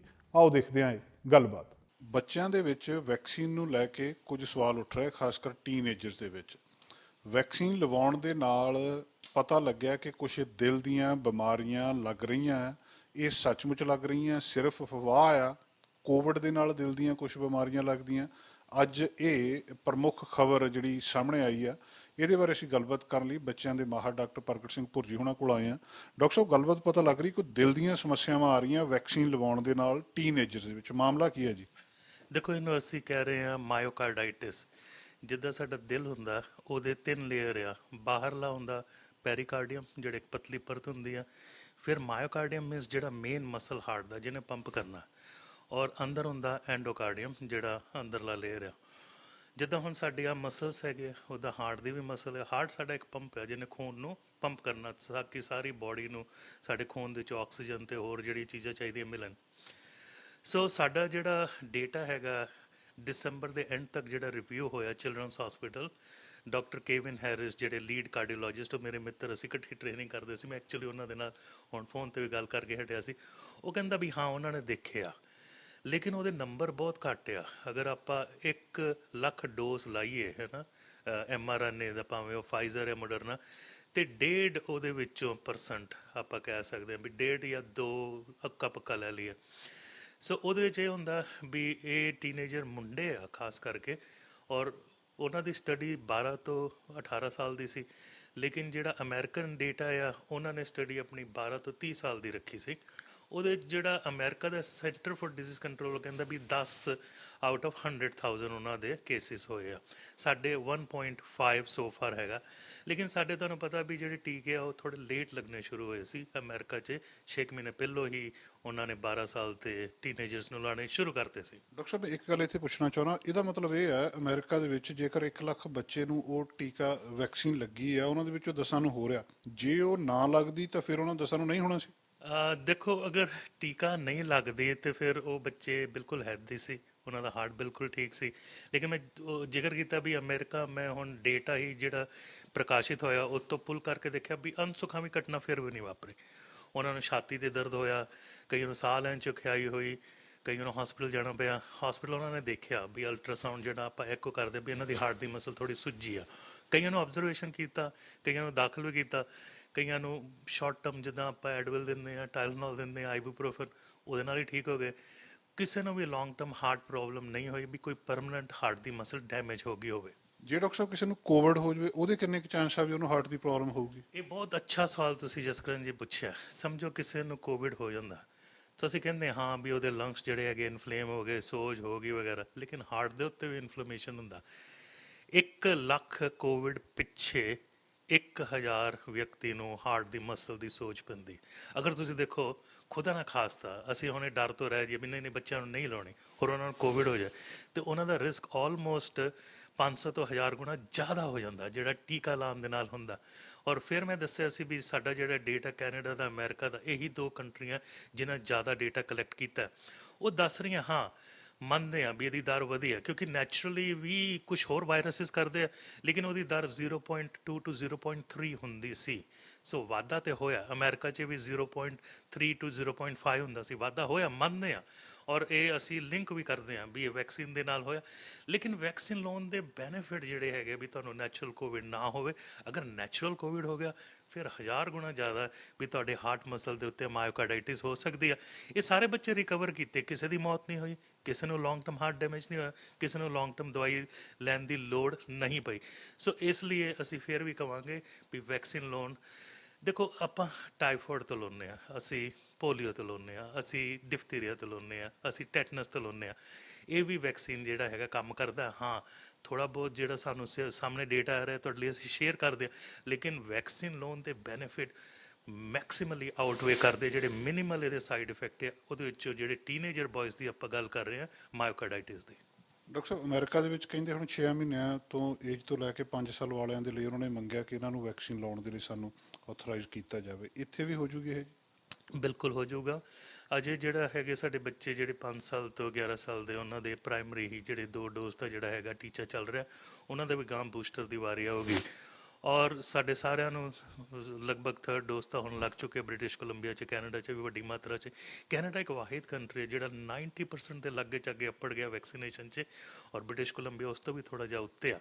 ਸੋ ਅਸੀਂ ਦੇਖ ਰਹੇ ਹਾਂ ਵੀ ਜਿਹੜੇ ਈਵਨ ਤੁਹਾਨੂੰ ਮੈਂ ਦੱਸਣਾ ਚਾਹੁੰਦਾ 6 ਮਹੀਨੇ ਤੋਂ 5 ਸਾਲ ਦੇ ਬੱਚੇ, ਉਹਨਾਂ ਦੀ study with in another month ਔਰ 2 ਆ ਰਹੀ ਆ, ਫਾਈਜ਼ਰ ਦੀ ਔਰ ਮੋਡਰਨਾ ਦੀ, ਔਰ ਉਹ ਵੀ ਬੜੀ ਅੱਛੀ ਲੱਗ ਰਹੀ। ਸ਼ਾਇਦ ਉਹਨਾਂ ਨੂੰ ਵੀ ਟੀਕੇ ਲੱਗਣ। ਇੱਕ ਗੱਲ ਮੈਂ ਇੱਥੇ ਦੱਸਣਾ ਚਾਹੁੰਦਾ, 100 ਸਾਲ ਪਹਿਲਾਂ ਆਪਾਂ ਬਹੁਤ ਵਾਰੀ ਗੱਲ ਕੀਤੀ, ਸਪੈਨਿਸ਼ ਫਲੂ ਆਇਆ, ਸੇਮ ਪ੍ਰੋਬਲਮ ਹੋਈ, 4 ਛੱਲਾਂ ਆਈਆਂ ਹੈ ਨਾ, ਬੜਾ ਕੁਝ ਹੋਇਆ, 50 ਮਿਲੀਅਨ ਲੋਕਾਂ ਦੀ ਜਾਨ ਗਈ। ਹੁਣ 5.5 ਮਿਲੀਅਨ ਲੋਕਾਂ ਦੀ ਜਾਨ ਗਈ। ਕਿਉਂ ਘੱਟ ਹੋਈ? ਕਿਉਂਕਿ ਵੈਕਸੀਨੇਸ਼ਨ ਸਾਨੂੰ ਬਚਾ ਲਿਆ। ਉਹ ਜਿਹੜਾ ਵਾਇਰਸ ਸੀ ਇਨਫਲੂਐਂਜ਼ਾ ਦਾ, ਅੱਜ ਤੱਕ ਨਹੀਂ ਗਿਆ। ਜੋ 100 ਸਾਲ ਬਾਅਦ ਵੀ ਅਸੀਂ ਫਲੂ ਸ਼ਾਟ ਲਾਉਂਦੇ ਹਾਂ। ਸਾਡਾ ਕੋਵਿਡ ਤੋਂ 100% ਖਹਿੜਾ ਨਹੀਂ ਛੱਡਣਾ। ਸਾਨੂੰ ਸੁਚੇਤ ਰਹਿਣਾ ਪੈਣਾ, ਸਾਨੂੰ ਪ੍ਰੀਵੈਂਸ਼ਨ 'ਚ ਰਹਿਣਾ ਪੈਂਦਾ। ਹੋਰ ਹੋ ਸਕਦਾ ਹਰ ਸਾਲ ਸਾਨੂੰ ਬੂਸਟਰ ਕੁਝ ਸਮੇਂ ਵਾਸਤੇ ਲਾਉਣਾ ਪਏ ਜਿਹੜੇ ਵੇਰੀਐਂਟ ਚੱਲਦੇ। ਹੁਣ ਓਮਿਕਰੋਨ ਦੇ ਪ੍ਰਤੀ ਵੀ ਫਾਈਜ਼ਰ ਜਿਹੜਾ ਹੈਗਾ ਉਹਨਾਂ ਨੇ ਸਟੱਡੀ ਸ਼ੁਰੂ ਕੀਤੀ ਹੋਈ ਹੈ, ਕਰੀਬਨ 8-10 ਦਿਨ ਹੋ ਗਏ। 100 ਦਿਨਾਂ ਦੇ ਵਿੱਚ ਉਹਨਾਂ ਦੀ ਸਟੱਡੀ ਪੂਰੀ ਹੋ ਜਾਣੀ ਹੈ। ਔਰ ਜਿਸ ਹਿਸਾਬ ਦੇ ਨਾਲ ਅਸੀਂ ਫਲੂ ਸ਼ਾਟ ਚੇਂਜ ਕਰਦੇ ਰਹਿੰਦੇ ਹਾਂ ਹਰ ਸਾਲ, ਸ਼ਾਇਦ ਸਾਨੂੰ ਕੋਵਿਡ ਦੇ ਲਈ ਵੀ ਇੱਦਾਂ ਕਰਨਾ ਪਏ ਫਿਊਚਰ 'ਚ। ਬਹੁਤ ਬਹੁਤ ਧੰਨਵਾਦ। ਖੁਸ਼ ਰਹੋ, ਆਬਾਦ ਰਹੋ, ਲੇਕਿਨ ਟੀਕੇ ਜ਼ਰੂਰ ਲਾਓ। ਭਾਵੇਂ ਰਿਸਕ ਥੋੜਾ ਜਿਹਾ ਹੈਗਾ ਟੀਨੇਜਰ ਬॉयਜ਼ 'ਚ, ਫਾਇਦਾ ਉਹਦਾ ਜ਼ਿਆਦਾ ਜੋ। ਸੋ ਦੋਸਤੋ, ਡਾਕਟਰ ਪ੍ਰਗਟ ਸਿੰਘ ਭੁਰਜੀ ਹੁਣਾਂ ਨਾਲ ਅਸੀਂ ਗੱਲਬਾਤ ਕੀਤੀ, ਜਿਹੜੇ ਬੱਚਿਆਂ ਦੇ ਸਪੈਸ਼ਲਿਸਟ ਨੇ। ਵੈਕਸੀਨ ਲਾਉਣ ਦੇ ਨਾਲ ਕਿਤੇ ਨਾ ਕਿਤੇ ਸਮੱਸਿਆ ਆਈ ਆ, ਪਰ ਬਹੁਤ ਥੋੜੀ ਆ ਉਹਦੇ ਮੁਕਾਬਲੇ 'ਚ। ਜੇ ਕਿਸੇ ਨੂੰ ਕੋਵਿਡ ਹੋ ਜਾਵੇ ਤਾਂ ਜਿਹੜੀਆਂ ਸਮੱਸਿਆਵਾਂ ਉਹਦੇ ਨਾਲ ਆਉਂਦੀਆਂ, ਤੇ ਬਾਟਮ ਲਾਈਨ ਇਹੀ ਹੈ ਕਿ ਵੈਕਸੀਨ ਜਦੋਂ ਵੀ ਤੁਹਾਡੀ ਵਾਰੀ ਆਉਂਦੀ ਹੈ ਉਸ ਵੇਲੇ ਲਵਾਉਣੀ ਚਾਹੀਦੀ ਹੈ। ਕੈਮਰਾਮੈਨ ਅਮਿਤ ਪਨੇਸਰ ਨਾਲ ਜਸਕਰਨ, ਚੈਨਲ ਪੰਜਾਬੀ, ਸਰੀ। ਅੱਜ ਇੱਕ ਹੋਰ ਗੱਲਬਾਤ ਕਾਫੀ ਚਰਚਾ ਦੇ ਵਿੱਚ ਆ। ਇਹ ਗੱਲਬਾਤ ਫਲੋਰੀਡਾ ਅਮਰੀਕਾ ਦੇ ਵਿੱਚ ਰਹਿਣ ਵਾਲੇ ਇੱਕ ਟੀਨੇਜਰ ਮੁੰਡੇ ਬਾਰੇ ਆ। 19 ਸਾਲਾਂ ਦਾ ਇਹ ਮੁੰਡਾ ਤੇ ਦੁਨੀਆ ਦਾ ਸਭ ਤੋਂ ਅਮੀਰ ਆਦਮੀ ਆ ਐਲਨ ਮਸਕ। ਐਲਨ ਮਸਕ ਕੋਲੋਂ ਇਹ $50,000 ਮੰਗ ਰਿਹਾ। ਮਾਮਲਾ ਕੀ ਆ? ਇਹ ਮੁੰਡਾ ਕੰਪਿਊਟਰ ਦੇ ਮਾਮਲੇ ਦੇ ਵਿੱਚ ਕਹਿੰਦੇ ਇੰਨਾ ਤੇਜ਼ ਆ ਕਿ ਜਿਹੜੀਆਂ ਵੱਡੀਆਂ ਵੱਡੀਆਂ ਸੈਲੀਬ੍ਰਿਟੀਜ਼ ਆ, ਵੱਡੇ ਵੱਡੇ ਲੋਕ ਆ, ਜਿਨ੍ਹਾਂ ਦੇ ਵਿੱਚ ਦੁਨੀਆ ਦਾ ਸਭ ਤੋਂ ਅਮੀਰ ਬੰਦਾ ਟੈਸਲਾ ਦਾ ਜਿਹੜਾ CEO ਐਲਨ ਮਸਕ, ਐਮਾਜ਼ੋਨ ਦਾ ਜੈਫ ਬੇਜ਼ੋਸ, ਜਾਂ ਜਿਹੜੇ ਇਸ ਤਰ੍ਹਾਂ ਦੇ ਲੋਕ ਨੇ, ਇਹ ਇੱਕ ਤਰੀਕੇ ਦੇ ਨਾਲ ਇੱਕ ਸੌਫਟਵੇਅਰ ਬਣਾ ਕੇ, ਇੱਕ ਵੈਬਸਾਈਟ ਬਣਾ ਕੇ ਇਹਨਾਂ ਦੇ ਜਿਹੜੇ ਪ੍ਰਾਈਵੇਟ ਜਹਾਜ਼ ਆ, ਜਿਨ੍ਹਾਂ ਜਹਾਜ਼ਾਂ ਦੇ ਵਿੱਚ ਸਫ਼ਰ ਕਰਦੇ ਅੱਜ ਇੱਥੇ ਤੇ ਕੱਲ੍ਹ ਉੱਥੇ, ਉਹਨੂੰ ਟਰੈਕ ਕਰਨਾ ਸ਼ੁਰੂ ਕਰ ਦਿੰਦਾ। ਭਾਵੇਂ ਦੱਸ ਦਿੰਦਾ ਕਿ ਦੁਨੀਆ ਦਾ ਸਭ ਤੋਂ ਅਮੀਰ ਆਦਮੀ ਐਲਨ ਮਸਕ ਇਸ ਵੇਲੇ ਇਹਦਾ ਜਹਾਜ਼ ਇੱਥੇ ਚਲੇ ਗਿਆ, ਹੁਣ ਇਹਦਾ ਜਹਾਜ਼ ਇੱਥੇ ਲੈਂਡ ਕਰ ਗਿਆ, ਹੁਣ ਇਹ ਉੱਥੇ ਚਲੇ ਗਿਆ। ਟਵਿੱਟਰ ਦੇ ਉੱਤੇ ਇਹ ਜਾਣਕਾਰੀ ਪਾਈ ਜਾਂਦਾ। ਇਹ ਗੱਲਬਾਤ ਕਾਫੀ ਖਤਰਨਾਕ ਵੀ ਆ, ਪਰ ਉਹ ਆਪਣੇ ਇਸ ਟਵਿੱਟਰ ਅਕਾਊਂਟ ਦੇ ਉੱਤੇ ਵੱਖ-ਵੱਖ ਉਹਨੇ ਟਵਿੱਟਰ ਦੇ ਅਕਾਊਂਟ ਬਣਾਏ ਆ ਤੇ ਜਿਨ੍ਹਾਂ ਦੇ ਉੱਤੇ ਜਾਣਕਾਰੀ ਮਿਲਦੀ ਰਹਿੰਦੀ ਵੀ ਇਸ ਵੇਲੇ ਫਲਾਣਾ ਬੰਦਾ ਕਿੱਥੇ ਜਾ ਰਿਹਾ। ਦੱਸਦੇ ਆ ਕਿ ਇਸ 19 ਸਾਲਾਂ ਦੇ ਮੁੰਡੇ ਨੂੰ ਐਲਨ ਮਸਕ ਨੇ ਬੇਨਤੀ ਕੀਤੀ ਸੀ ਕਿ ਇਹ ਕੰਮ ਮੇਰੇ ਲਈ ਖਤਰਨਾਕ ਹੋ ਸਕਦਾ, ਕਿ ਮੇਰਾ ਪ੍ਰਾਈਵੇਸੀ ਦਾ ਇਸ਼ੂ ਆ, ਮੇਰੀ ਜਾਣਕਾਰੀ ਇੱਦਾਂ ਦੁਨੀਆ ਦੇ ਵਿੱਚ ਸਾਂਝੀ ਨਾ ਕਰ, ਤੇ ਤੂੰ ਮੇਰੇ ਕੋਲੋਂ ਪੈਸੇ ਲੈ ਲਾ, ਮਨੀ ਜਿੰਨੀ ਚਾਹੀਦੀ ਹੈ ਤੈਨੂੰ, ਜਾਂ ਜਿਹੜਾ $5,000 ਦੱਸਿਆ ਜਾ ਰਿਹਾ ਸੀ ਕਿ ਉਹਨੇ ਕਿਹਾ ਲੈ ਲਾ। ਪਰ ਇਹ ਨੌਜਵਾਨ ਟੀਨੇਜਰ ਕਹਿੰਦਾ ਕਿ ਮੈਂ $50,000 ਇਹਦੇ ਬਦਲੇ ਦੇ ਵਿੱਚ ਲਊਂਗਾ ਤਾਂ ਮੈਂ ਇਹ ਕੰਮ ਕਰਨੋਂ ਹਟ ਸਕਦਾ। ਇਹਦੇ ਤੋਂ ਬਾਅਦ ਉਹਦੇ ਨਾਂਹ ਕਰ ਦਿੱਤੀ। 19 ਸਾਲਾਂ ਦਾ ਫਲੋਰੀਡਾ ਦਾ ਬੰਦਾ ਮੁੰਡਾ ਤੇ ਦੁਨੀਆ ਦੇ ਸਭ ਤੋਂ ਅਮੀਰ ਵਿਅਕਤੀ ਨੇ ਉਹਨੂੰ ਇਹ ਆਫਰ ਦਿੱਤੀ ਕਿ ਤੂੰ ਮੇਰੇ ਕੋਲੋਂ $50,000 ਲੈ ਲਾ ਤੇ ਇਹਨੂੰ ਜਿਹੜਾ ਟਰੈਕ ਕਰਨਾ ਮੈਨੂੰ ਛੱਡ ਦੇ, ਜਿਹੜੀ ਲੋਕੇਸ਼ਨ ਟਵੀਟ ਕਰਦਾ ਇਹਨੂੰ, ਮੇਰੇ ਪ੍ਰਾਈਵੇਟ ਜੈਟ ਦੀ ਲੋਕੇਸ਼ਨ ਨੂੰ ਟਵੀਟ ਕਰਨ ਨੂੰ ਛੱਡ ਦੇ, ਜਿਹਦੇ ਉੱਤੋਂ ਉਹ ਮੰਨਿਆ ਨਹੀਂ। ਜੈਕ ਸਵੀਨੀ ਇਹਦਾ ਨਾਂ ਦੱਸਿਆ ਜਾ ਰਿਹਾ, ਕਾਲਜ ਸਟੂਡੈਂਟ ਆ, ਏਵੀਏਸ਼ਨ ਦੇ ਵਿੱਚ ਇਹਦੀ ਖਾਸ ਤੌਰ ਦੇ ਉੱਤੇ ਹਵਾਈ ਜਹਾਜ਼ਾਂ ਦੇ ਵਿੱਚ ਦਿਲਚਸਪੀ ਆ। 16 ਕਹਿੰਦੇ ਆਟੋਮੇਟਡ ਟਵਿੱਟਰ ਅਕਾਊਂਟ ਕ੍ਰੀਏਟ ਕੀਤੇ ਆ ਇਹਨੇ। ਜਿਹੜਾ ਐਲਨ ਮਸਕ ਦਾ ਉਹ @ਐਲਨ ਜੈਟ ਉਹਦਾ ਨਾਂ ਆ। ਐਸੇ ਤਰ੍ਹਾਂ ਦੇ ਮਾਈਕਰੋਸਾਫਟ ਦਾ ਕੋ-ਫਾਊਂਡਰ ਆ ਬਿਲ ਗੇਟਸ, ਉਹਦਾ ਇਹਨੇ @ਗੇਟਸ ਜੈਟ ਇਹਦਾ ਨਾਂ ਰੱਖਿਆ ਟਵਿੱਟਰ ਦਾ। ਇਸੇ ਤਰ੍ਹਾਂ ਐਮਾਜ਼ੋਨ ਦਾ ਮਾਲਕ ਆ ਜੈਫ ਬੇਜ਼ੋਸ, ਜਿਹੜਾ ਬਿਲੀਅਨਰ ਇੱਕ ਹੋਰ ਐਂਟਰਪ੍ਰੈਨਿਓਰ ਆ ਮਾਰਕ ਕਿਊਬੇਨ, ਤੇ ਬਹੁਤ ਮਸ਼ਹੂਰ ਜਿਹੜਾ ਰੈਪਰ ਆ, ਗਾਇਕ ਆ ਡ੍ਰੇਕ। ਇਹਨਾਂ ਸਾਰੇ ਮਸ਼ਹੂਰ ਬੰਦਿਆਂ ਦੇ ਪ੍ਰਾਈਵੇਟ ਜੈਟਸ ਨੂੰ ਇਹ ਟਰੈਕ ਕਰ ਦਿੰਦਾ, ਦੱਸ ਦਿੰਦਾ ਆਪਣੇ ਆਪ ਕਿ ਹੁਣ ਇਹ ਕਿੱਦਾਂ ਕਰਦਾ, ਕੀ ਕਰਦਾ ਹੋਊਗਾ, ਕੀ ਉਹ ਜਹਾਜ਼ ਜਿਹੜਾ ਬੋਇੰਗ ਦਾ ਜਿਹੜਾ ਕੰਪਨੀ ਨੇ ਵੇਚਿਆ ਉਹਦਾ ਕੋਈ ਸੀਰੀਅਲ ਨੰਬਰ ਇਹਦੇ ਕੋਲ ਆ ਜਾਂਦਾ, ਉਹ ਸੀਰੀਅਲ ਨੰਬਰ ਨੂੰ ਇਹ ਆਪਣੀ ਵੈਬਸਾਈਟ ਦੇ ਉੱਤੇ ਪਾ ਕੇ ਟਰੈਕਿੰਗ ਸਿਸਟਮ ਦੇ ਉੱਤੇ ਲਾ ਦਿੰਦਾ, ਤੇ ਦੁਨੀਆ ਦੇ ਮਤਲਬ ਜਿਹੜੇ ਸਭ ਤੋਂ ਟੌਪ ਦੇ ਅਮੀਰ ਬੰਦੇ ਆ, ਫੇਮਸ ਬੰਦੇ ਆ, ਉਹਨਾਂ ਦੀਆਂ ਲੋਕੇਸ਼ਨਸ ਨੂੰ ਟਰੈਕ ਕਰਕੇ ਤੇ ਟਵਿੱਟਰ ਦੇ ਉੱਤੇ ਪਾ ਕੇ ਲੋਕਾਂ ਨੂੰ ਦੱਸ ਦਿੰਦਾ। ਹਾਲਾਂਕਿ ਖਤਰੇ ਵਾਲੀ ਵੀ ਗੱਲ ਵੀ ਹੋ ਸਕਦੀ ਆ ਕਿ ਤੁਸੀਂ ਕਿਸੇ ਵਿਅਕਤੀ ਦੀ ਲੋਕੇਸ਼ਨ ਦੱਸਦੇ ਹੋ ਕੋਈ ਇਸ ਵੇਲੇ ਕਿੱਥੇ ਆ। ਇੱਕ ਅਖਬਾਰ ਦੇ ਨਾਲ ਗੱਲਬਾਤ ਕਰਦੇ ਨੇ ਸਵੀਨੀ ਨੇ ਦੱਸਿਆ ਕਿ ਉਹ ਕਹਿੰਦਾ ਮੈਂ ਇੱਕ ਵੈਬਸਾਈਟ ਗਰਾਊਂਡ ਕੰਟਰੋਲ ਕ੍ਰੀਏਟ ਕੀਤੀ ਆ, ਉਹਦੇ ਤੋਂ ਬਾਅਦ ਇਹਨਾਂ ਸਾਰਿਆਂ ਨੂੰ ਮੈਂ ਇਕੱਠੇ ਕਰ ਦਿੱਤਾ, ਇਹ ਜਿਹੜੀਆਂ ਸੈਲੀਬ੍ਰਿਟੀਜ਼ ਇਹ ਟਰੈਕਿੰਗ ਸਰਵਿਸਿਜ਼ ਆ, ਤੇ ਫਿਰ ਉਹਦੇ ਟਵਿੱਟਰ ਅਕਾਊਂਟਸ ਬਣਾ ਦਿੱਤੇ, ਤੇ ਉਹਦੇ ਨਾਲ ਉਹ ਕਹਿੰਦਾ ਮੈਂ ਇਹ ਸਾਰੇ ਲੋਕਾਂ ਨੂੰ ਦੱਸ ਰਿਹਾ ਹਾਂ, ਤੇ ਬਹੁਤ ਸਾਰੇ ਲੋਕ ਉਹ ਕਹਿੰਦਾ ਮੈਂ ਇਹਦੇ ਨਾਲ ਨਾਲ ਐਡ ਵੀ ਕਰ ਰਿਹਾ ਹਾਂ। ਡਰੇਕ ਉਹ ਕਹਿੰਦਾ ਬਹੁਤ ਇੰਟਰਸਟਿੰਗ ਆ, ਬਹੁਤ ਮਸ਼ਹੂਰ ਰੈਪਰ ਡਰੇਕ ਜਿਹੜਾ, ਉਹਨੂੰ ਉਹ ਕਹਿੰਦਾ ਜਦੋਂ ਮੈਂ ਇਹਦੇ ਵਿੱਚ ਸ਼ਾਮਲ ਕੀਤਾ ਆ, ਤੇ ਜਿਹੜਾ ਰੈਪਰ ਡਰੇਕ ਦਾ 에ਅਰ ਡਰੇਕ ਜਿਹੜਾ ਪਲੇਨ ਆ ਉਹਦਾ ਦੱਸਦੇ $185 ਮਿਲੀਅਨ ਦਾ ਆ, 59 ਫੁੱਟ ਲੰਬਾ ਬੋਇੰਗ 767-200ER, ਜਿਹਦੇ ਵਿੱਚ ਕਿ 216 ਪੈਸੰਜਰ ਜਾ ਸਕਦੇ ਆ। ਜੂਨ 2020 ਦੇ ਵਿੱਚ ਇਹਨੇ Elon Jet @Elon Jet account ਜਿਹੜਾ ਕ੍ਰੀਏਟ ਕੀਤਾ ਸੀ, ਤੇ ਉਹਨੇ ਉਹ ਜਿਹੜਾ ਉਹ ਇਹ ਆਸ ਕਰਦਾ ਸੀ ਕਿ ਜਿਹੜਾ ਐਲਨ ਮਸਕ ਆ ਉਹਦੇ ਨਾਲ ਨੈਗੋਸ਼ੀਏਸ਼ਨ ਕਰੂਗਾ, ਉਹਦੇ ਨਾਲ ਗੱਲਬਾਤ ਕਰੂਗਾ ਕਿ ਇਹਨੂੰ ਜਿਹੜਾ ਹਟਾ ਦਿੱਤਾ ਜਾਵੇ, ਤੇ ਕੋ-ਫਾਊਂਡਰ ਤੇ ਚੀਫ ਐਗਜ਼ੀਕਿਊਟਿਵ ਟੈਸਲਾ ਦਾ ਉਹਨੇ ਰਿਫਿਊਜ਼ ਕਰ ਦਿੱਤੀ ਸੀ ਟੀਨਏਜਰ ਦੀ ਇਸ ਨੌਜਵਾਨ ਦੀ $50,000 ਦੀ ਮੰਗ ਨੂੰ। ਮਸਕ ਦੁਨੀਆ ਦਾ ਸਭ ਤੋਂ ਅਮੀਰ ਆਦਮੀ, ਜਿਹਦੀ ਜਾਇਦਾਦ ਦੱਸਦੇ ਆ ਕਿ $220 ਬਿਲੀਅਨ ਆ, ਤੇ ਉਹ ਬੇਨਤੀ ਕਰ ਰਿਹਾ ਇਸ 19 ਸਾਲਾਂ ਦੇ ਨੌਜਵਾਨ ਨੂੰ ਕਿ ਤੂੰ ਇਹ ਅਕਾਊਂਟ ਡਿਲੀਟ ਕਰ ਦੇ, ਤੇ ਸਿੱਧਾ ਉਹਨੂੰ ਉਹ ਮੈਸੇਜ ਕਰਕੇ ਇਹ ਕਹਿ ਰਿਹਾ ਕਿ ਜਿਹੜਾ, ਤੇ ਉਹ ਮੁੰਡਾ ਵੀ ਹੈਰਾਨ ਹੋ ਰਿਹਾ ਕਿ ਐਲਨ ਮਸਕ ਨੇ ਮੈਨੂੰ ਜਿਹੜਾ ਮੈਸੇਜ ਕੀਤਾ ਆ। ਆਪਣੇ ਆਪ ਦੇ ਵਿੱਚ ਇਹ ਅਗਲੀ ਪੀੜ੍ਹੀ, ਨੌਜਵਾਨ ਪੀੜ੍ਹੀ ਕਿੰਨੀ ਤੇਜ਼ ਆ, ਔਰ ਟੈਕਨੋਲੋਜੀ ਦੇ ਨਾਲ ਕਿਸ ਤਰੀਕੇ ਦੇ ਨਾਲ ਇਹ ਖੇਡ ਸਕਦੀ ਹੈ, ਉਹਨੂੰ ਵਰਤ ਸਕਦੀ ਆ, ਉਹਦੀ ਇੱਕ ਅਮਰੀਕਾ ਦੇ ਵਿੱਚ ਉਦਾਹਰਨ ਸਾਹਮਣੇ। ਵਰਲਡ ਹੈਲਥ ਆਰਗੇਨਾਈਜੇਸ਼ਨ ਦੀ ਕੱਲ੍ਹ ਇੱਕ ਵੀਕਲੀ ਮੀਟਿੰਗ ਹੋਈ ਆ, ਤੇ ਉਹਦੇ ਵਿੱਚ ਉਹਨਾਂ ਨੇ ਓਮੀਕਰੋਨ ਦੇ ਵੇਰੀਐਂਟ BA.2 ਨੂੰ ਲੈ ਕੇ ਕਈ ਜਾਣਕਾਰੀਆਂ ਸਾਹਮਣੇ ਆਈਆਂ, ਕਈ ਗੱਲਾਂ ਬਾਤਾਂ ਉਹਨਾਂ ਨੇ ਸਾਹਮਣੇ ਕੀਤੀਆਂ। ਥੋੜ੍ਹੇ ਹਫ਼ਤੇ ਪਹਿਲਾਂ ਓਮੀਕਰੋਨ ਵੇਰੀਐਂਟ ਸਾਹਮਣੇ ਆਇਆ ਸੀ, ਤੇ ਓਮੀਕਰੋਨ ਵੇਰੀਐਂਟ ਤੋਂ ਬਾਅਦ ਫਿਰ 2-3 ਹੋਰ ਇੱਦਾਂ ਦੀਆਂ ਗੱਲਾਂ ਬਾਤਾਂ ਸਾਹਮਣੇ ਆਈਆਂ ਜਿਹਨੂੰ ਵਰਲਡ ਹੈਲਥ ਆਰਗੇਨਾਈਜੇਸ਼ਨ ਨੇ ਗੌਲਿਆ ਨਹੀਂ, ਜਾਂ ਉਹਨਾਂ ਨੂੰ ਲੱਗਾ ਨਹੀਂ ਕਿ ਇਹ ਚੀਜ਼ ਇੰਨੀ ਮਹੱਤਵਪੂਰਨ ਆ। ਹੁਣ ਇਹਦਾ ਅੱਗਿਓਂ ਸਬ ਵੇਰੀਐਂਟ ਓਮੀਕਰੋਨ ਦਾ, ਮਤਲਬ ਕੋਵਿਡ-19 ਦੀ ਇੱਕ ਕਿਸਮ ਓਮੀਕਰੋਨ, ਤੇ ਓਮੀਕਰੋਨ ਦੀ ਅੱਗਿਓਂ ਇੱਕ ਹੋਰ ਕਿਸਮ ਜਿਹੜੀ ਆ ਜਿਹਨੂੰ BA.2 ਕਿਹਾ ਜਾ ਰਿਹਾ, ਉਹਦੇ ਵਿੱਚ WHO ਨੇ ਕਿਹਾ ਵੀ ਇਹ 57 ਦੇਸ਼ਾਂ ਦੇ ਵਿੱਚ ਇਸ ਵੇਲੇ ਪਹੁੰਚ ਚੁੱਕੀ ਆ। ਤੇ ਓਮੀਕਰੋਨ ਦੇ ਦੂਜੇ ਸਬ ਵੇਰੀਐਂਟਸ ਦੇ ਮੁਕਾਬਲੇ ਇਹਦੀ ਫੈਲਣ ਦੀ ਸ਼ਕਤੀ ਕਿਤੇ ਜ਼ਿਆਦਾ ਆ। ਭਾਵ ਇੱਕ ਵਿਅਕਤੀ ਤੋਂ ਦੂਜੇ ਵਿਅਕਤੀ ਤੱਕ ਜਾਣ ਦੀ ਸ਼ਕਤੀ ਇਸ ਸਬ ਵੇਰੀਐਂਟ ਦੀ, ਕਿਉਂਕਿ ਓਮੀਕਰੋਨ ਦੇ ਹੋਰ ਵੀ ਬਹੁਤ ਸਾਰੇ ਸਬ ਵੇਰੀਐਂਟ ਸਾਹਮਣੇ ਆਏ ਆ, ਇਹ ਕਹਿੰਦੇ ਬਹੁਤ ਜ਼ਿਆਦਾ ਆ। ਜਿਨ੍ਹਾਂ ਦੇਸ਼ਾਂ ਦੇ ਵਿੱਚ ਪਿਛਲੇ ਮਹੀਨੇ ਕੋਵਿਡ ਪੋਜ਼ੀਟਿਵ ਸੈਂਪਲ ਜਿਹੜੇ ਆ ਉਹ ਜੀਨੋਮ ਸਕੈਚਿੰਗ ਤੋਂ ਬਾਅਦ 93% ਤੋਂ ਜ਼ਿਆਦਾ ਸੈਂਪਲ ਦੇ ਵਿੱਚ ਓਮੀਕਰੋਨ ਦੇ ਇਸ ਵੇਰੀਐਂਟ ਦੀ ਪੁਸ਼ਟੀ ਹੋਈ ਆ। ਓਮੀਕਰੋਨ ਦੇ ਸਾਰੇ ਸੈਂਪਲਾਂ ਵਿੱਚ BA.1 ਤੇ BA.1.1 ਵੇਰੀਐਂਟ ਦੀ ਮੌਜੂਦਗੀ 96% ਦੱਸੀ ਜਾਂਦੀ ਆ। ਇਸੇ ਤਰ੍ਹਾਂ ਦਾ ਸਬ ਵੇਰੀਐਂਟ BA.1 ਤੇ BA.1.1, BA.2 ਤੇ BA.3 ਇਹ ਸ਼ਾਮਲ ਦੱਸੇ ਜਾ ਰਹੇ ਆ। ਇਹਦੇ ਵਿੱਚ ਕਹਿੰਦੇ ਜਿਹੜਾ BA.2 ਸਬ ਵੇਰੀਐਂਟ ਆ, ਵਰਲਡ ਹੈਲਥ ਆਰਗੇਨਾਈਜੇਸ਼ਨ ਕਹਿ ਰਿਹਾ ਕਿ ਇਹਦੇ ਮਾਮਲਿਆਂ ਦੇ ਵਿੱਚ ਬਹੁਤ ਸਾਰਾ ਵਾਧਾ ਹੋਇਆ, ਤੇ ਕਈ ਦੇਸ਼ਾਂ ਦੇ ਵਿੱਚ 50% ਤੋਂ ਜ਼ਿਆਦਾ ਲੋਕ ਇਸ ਵੇਰੀਐਂਟ ਦੇ ਨਾਲ ਉਹਨਾਂ ਨੂੰ ਇਨਫੈਕਸ਼ਨ ਹੋਈ ਆ।